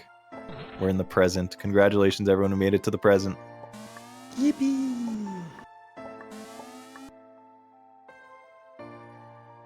How many screens is this stage? I think it's like 8. I don't think it's that long. I think it's like 5.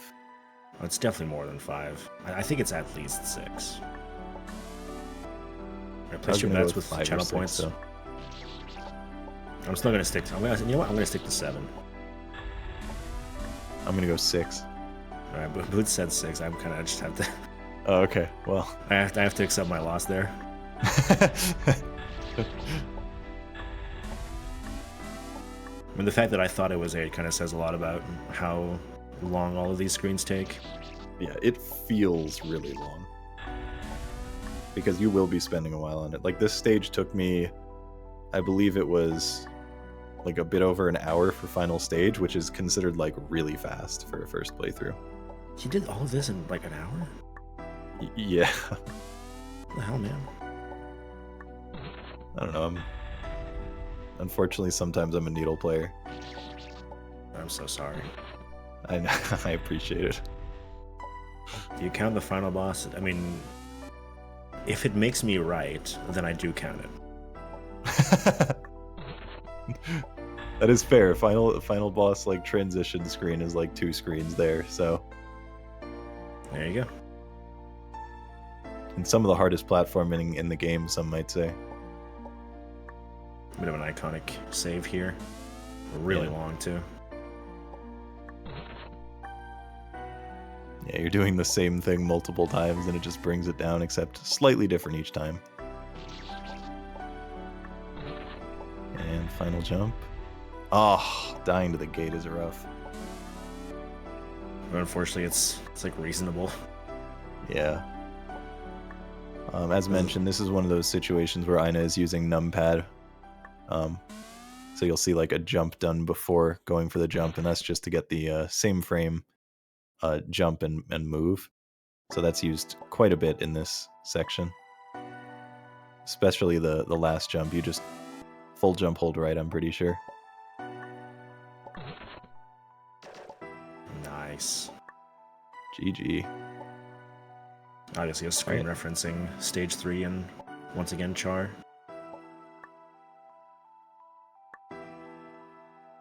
There's one extremely hard save in this, which is the second one.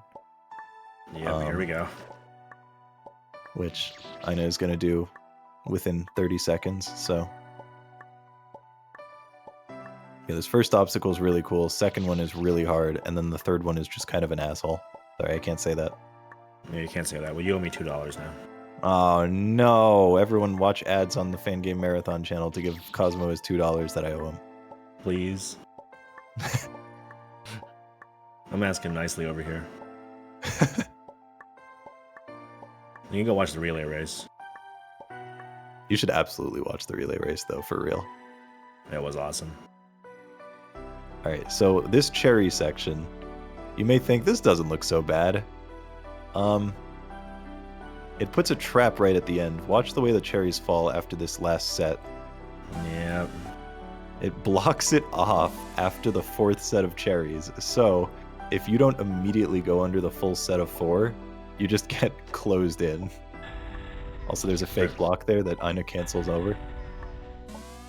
Yeah, very, very inspired by a specific segment in, I think, Kitten and Char.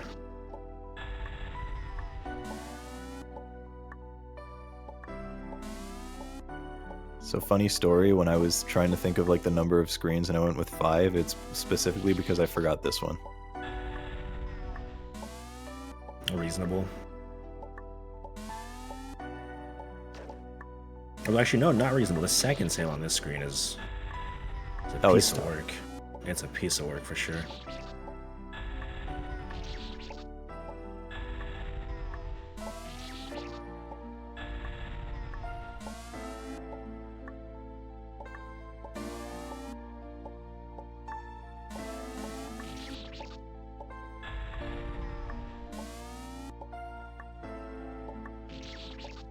Also, last jump of this save, Aina does like a little 1 frame over the shuriken to get more consistent.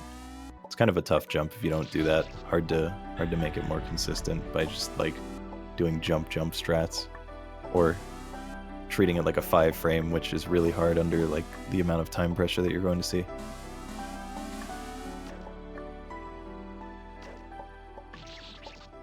So you can see, just do a 1 frame to get over. Makes it more consistent if you're good at those. Yeah, this save. Man, this save. Yep. A real asshole. Nah, never mind. Yeah. No, it's like actually literally the easiest save, so. What the hell, man?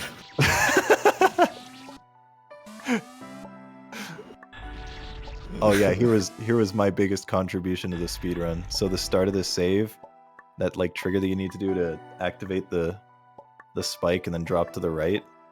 When Aina was first doing it, they would always like hold left and then like release left, tap right.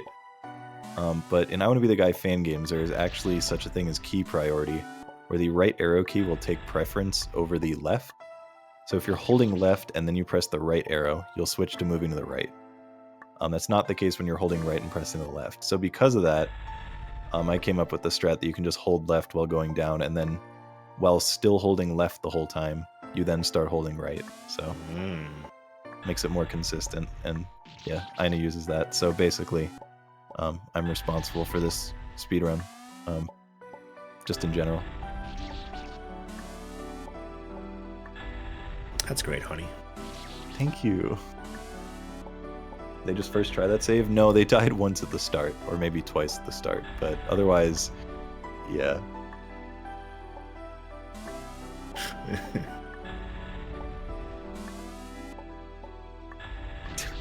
Without breaking up key priority.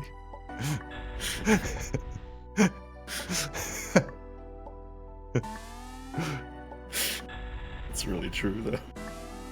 What do you mean? No, I get it. I get it.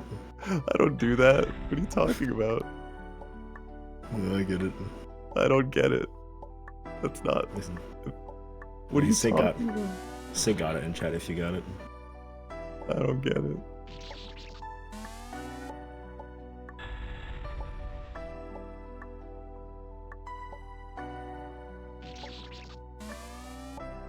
Oh no, everyone got it.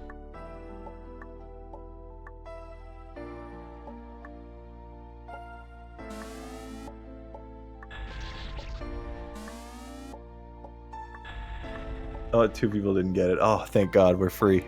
Oh, you're redeemed. That doesn't define who I am. I'm more than just my key priority. We haven't glossed over this. We kind of haven't talked about it, but this screen is like one of the hardest screens in the whole game. Oh yeah, absolutely. It's like not even close. Like this is, I would say, like a top 5 for saves in the whole game. I would agree. And yet Aina doesn't actually find it hard, which is funny. I've asked before. Like, no, it's not bad. What? Getting past that cherry at the end. Really close. Yeah, to make this more consistent, you basically want to jump cancel like everything. You want to like jump cancel over the cherries. You want to jump cancel off the ledge in that last part. And Aina also like does like a position for the cherry, like when jumping from the left side, which is kind of cool. Nice. All right, so this is the jump I was talking about, Cosmo. This is the single hardest jump in the entire game. Like actually no contest. It is so ridiculously precise in a way that's like I can't even explain it. Yeah, I probably would agree with that. It did feel like when I was doing it, it basically kind of just felt random.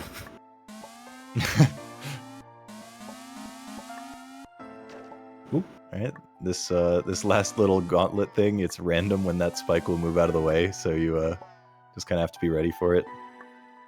You have single jump right there for that drop. It just randomly pops in, and now this final jump is like also like triple frame perfect.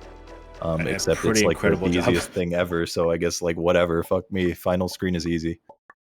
All and right, now, the finale. We're here. We made it to the final bosses. Them. Those. So, we've got 4 bosses all in a row. No saves, no checkpoints. Every single one of them has 3 attacks, but those 3 attacks will also revamp like halfway through generally, and they'll change. You have to shoot the whole time. It's very Emperor-like, but turned up to like, not even turned up to 11, it's like turned up to 300. That's a great movie. Yeah, sure is, Cosmo. Yeah, you know. And they also have retaliation bullets a lot of the time. So you'll see Aina is jumping up before shooting because there are targeting shots that are the pink ones. And the rest of them are like fireworks that will just keep happening. So third attack for Shirley is really messed up, and you can see there's like space between them, but once it gets to half HP, then they start like overlapping over each other more often, because they shoot out way more often. So this is what I mean by it will progress and get harder like halfway through on most of the attacks. Now, there is an old rule that it's a first try past Shirley, so now we have Irie.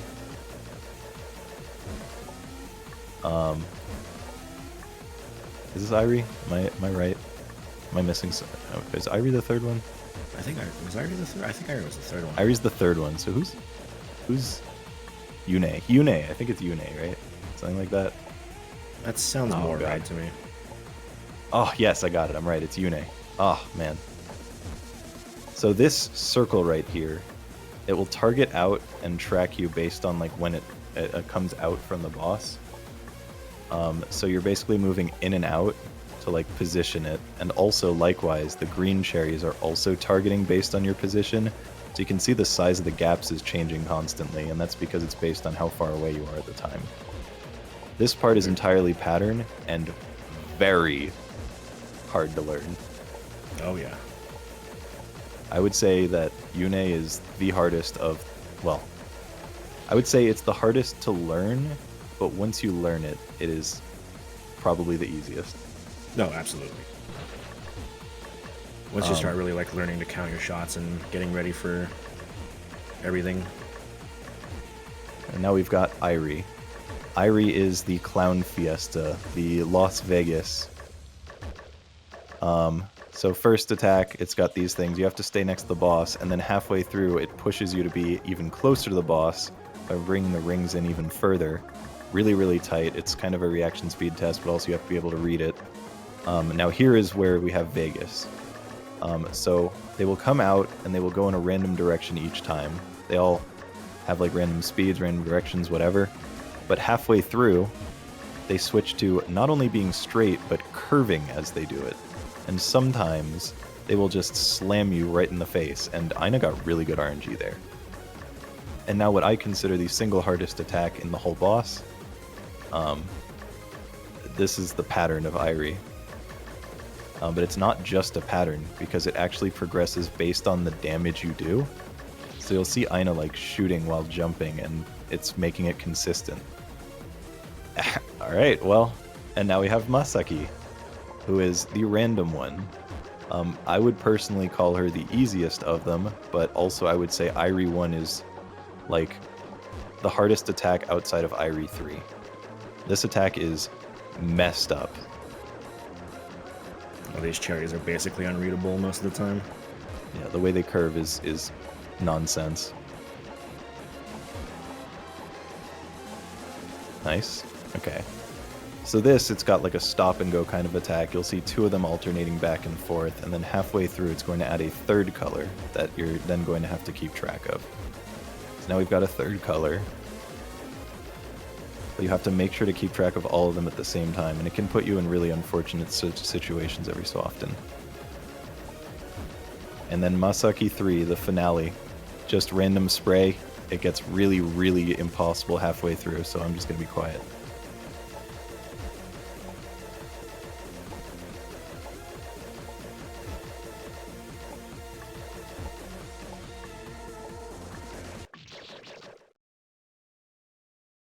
How? Holy shit, bro! No how? fucking shot. Are you kidding me? No, don't stop the timer yet. It's on fade out. Oh, sorry. Yeah. Holy shit, Ida. Alright, and time. Oh, Wow. good lord. And that wasn't easy RNG at all. That was really hard RNG. Literally first tried all 4 avoidances and final boss. Are you kidding me? My lord. Holy shit. Dude, I'm feeling like Aina's heartbeat right now. Yeah, 184. You seeing that shit? Good lord.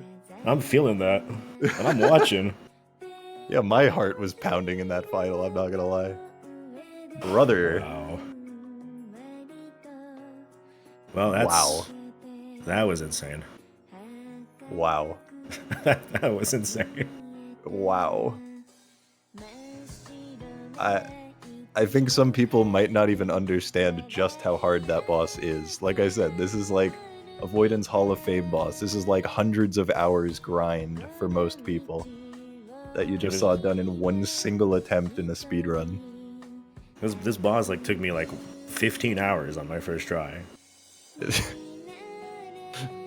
This took me like 13 hours, and I used extensive practice tools like the entire time to learn every single part of it, because otherwise it would have taken me like 100 hours.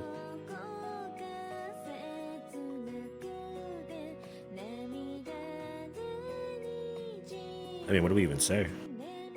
GG. GG. I don't know, bro. That's crazy. I mean, the comment holds true. First try pass surely. It's the way it goes. Might as well first try Shirley while you're at it, I guess. Yeah, easy.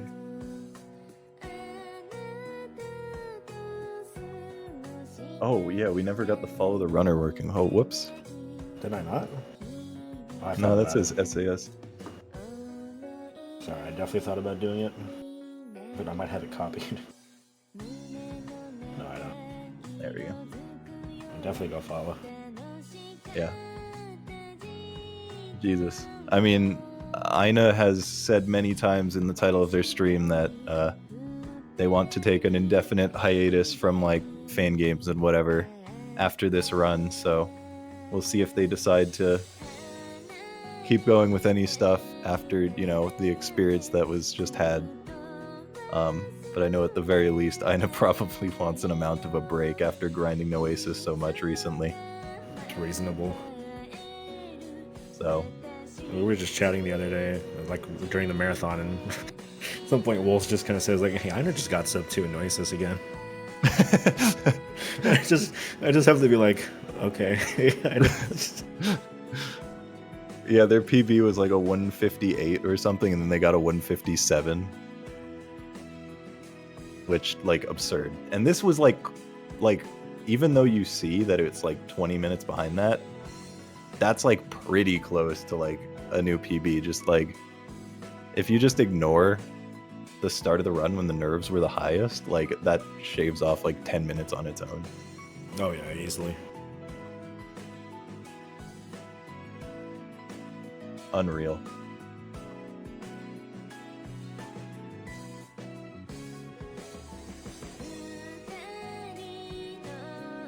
Aina, do you want to say some words, or are you too nervous right now?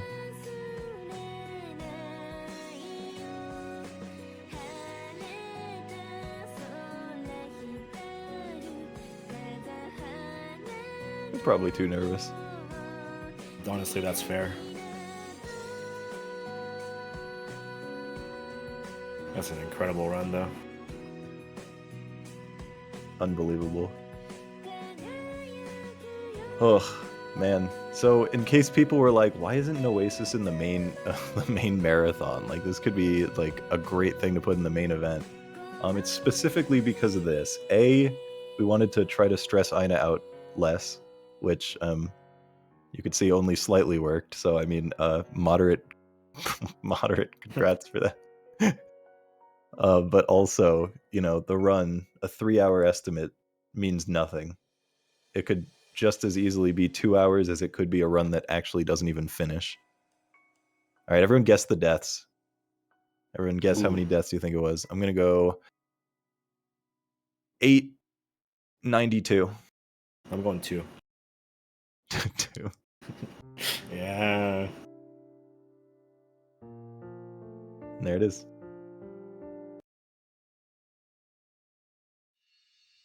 And let's see how many deaths.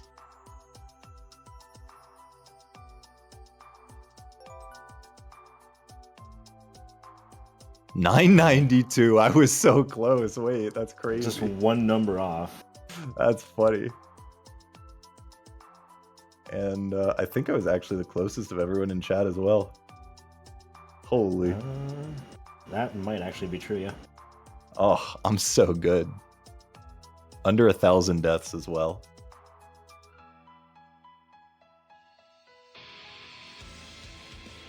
Wow. I don't know what else to say. We're just unlocked over here. Yeah. Like if you all had watched the run of like Jemmy doing CN2 in the past, this is basically that again.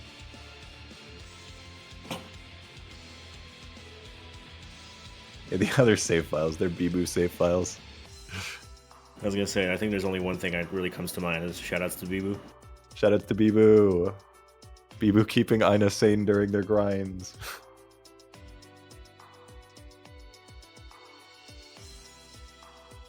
Well, Wow.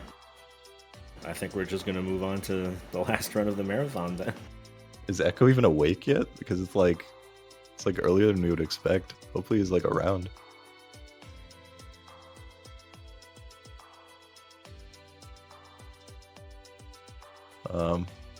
He's not online, so Uh-oh. They just weren't ready. Well, we might be listening to music for a little while then. Yeah. That's fine. The playlist is good. Yeah. Or we can maybe like find something else to like fill the time.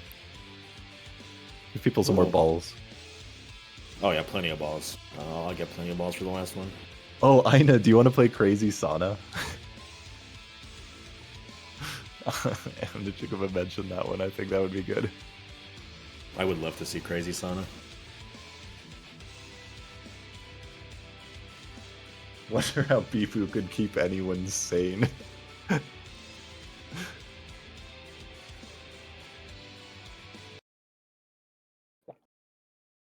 Alright, looks like we're gonna get some Crazy Sauna action. This was made by Am in chat. It's really funny. Really, really funny.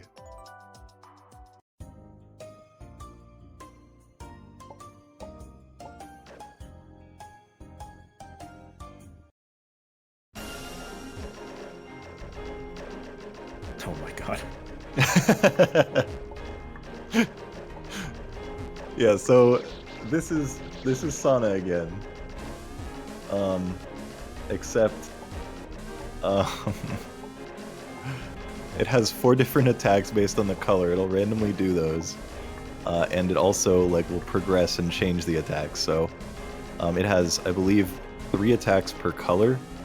The first and the second one are both taken from regular and gray, and then the third attack is a new one that Am made up. I don't know if there are like additional changes outside of that. And then of course there's a white phase at the end, because why wouldn't there be? And just a ridiculous amount of health. Yeah. It's like in Noesis, you have to live this attack for like, I don't know, like 20 seconds.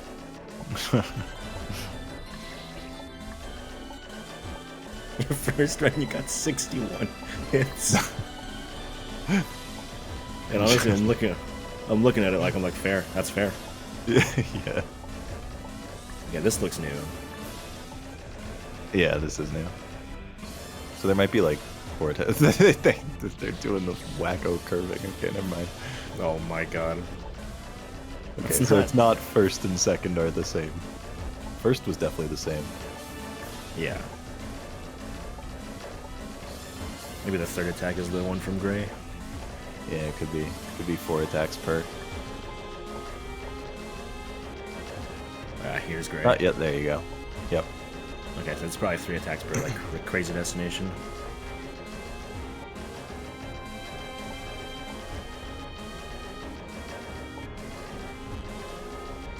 It's getting a lot of blue. I think blue's gonna be going down.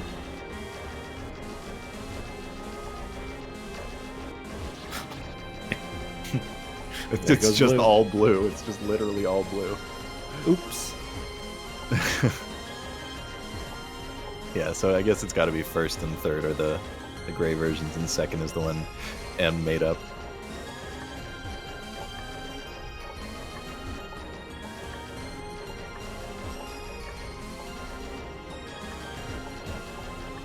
But I really like the white phase. The white phase is like, I think, the best part of this. It's so funny. I can't wait to see what's gonna happen.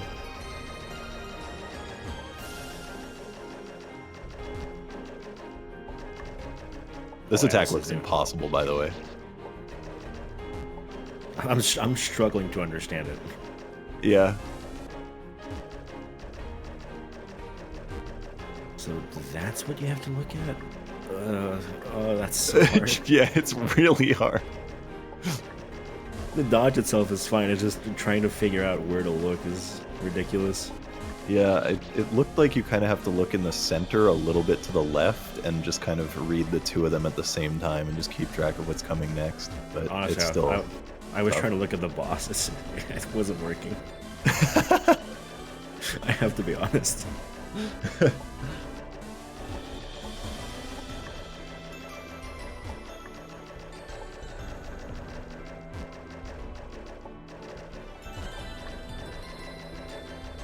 Freaking thing. And then we're just gonna, I guess, gun down red for an hour once the other 2 are dead.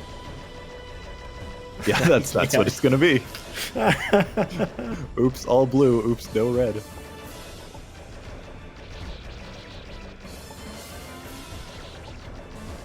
The USDA has banned Red 40. Ah, finally.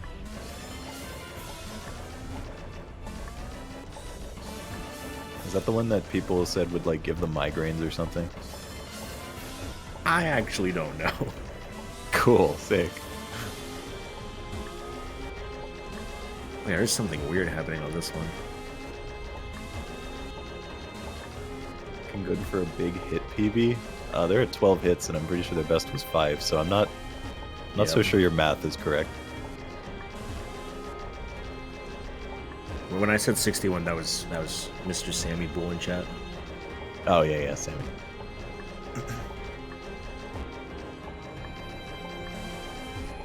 A rare allergy in Red 40, got it. Oh, if you're thinking 59, 59 is the most amount of hits that Aina has hit the boss with without getting hit herself. Alright, look at this white face.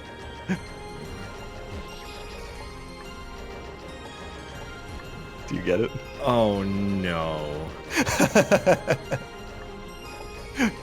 It's so funny. That's messed up. So for anyone not getting it, this is the smiley face avoidance that comes before the boss. So you have the red going straight, yellow curving left, and blue curving right, and green doing the wiggles. And then it was gray on top of that. Yeah, and gray on top of that. And then you have just the regular one as well, while, you know, of course, dodging the spike and shooting. It's so funny.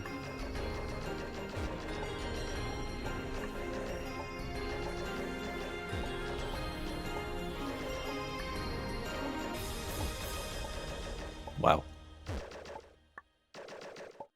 Wow. Pretty good And those were dodges. some reads, holy. GG. GG. Yeah, 59 boss damage without getting hit. I did see Echo Mask in chat, so... Yo, Echo in chat?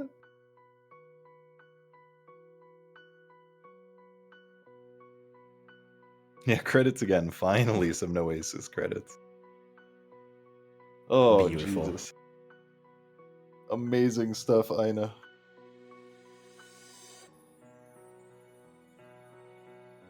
If you want us to say anything, feel free to like write a message and I can read it out if you don't want to say anything. Just let me know.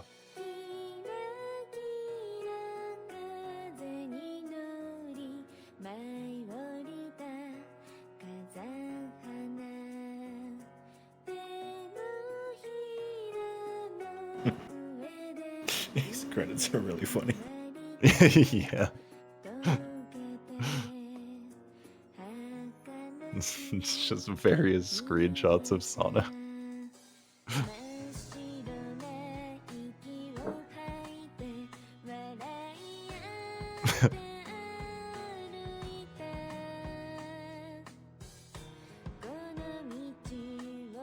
Yeah. Am like really popped off with this one. Legend. Friendly support.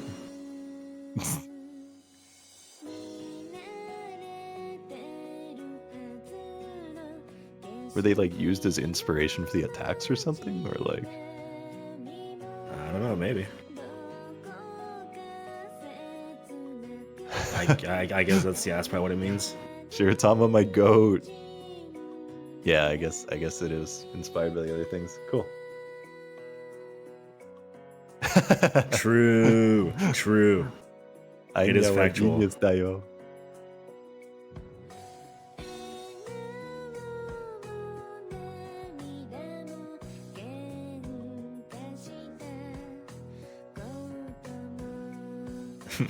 I do not want to see Ultimate Sana. 8 phases and 24 attacks. What are you talking about?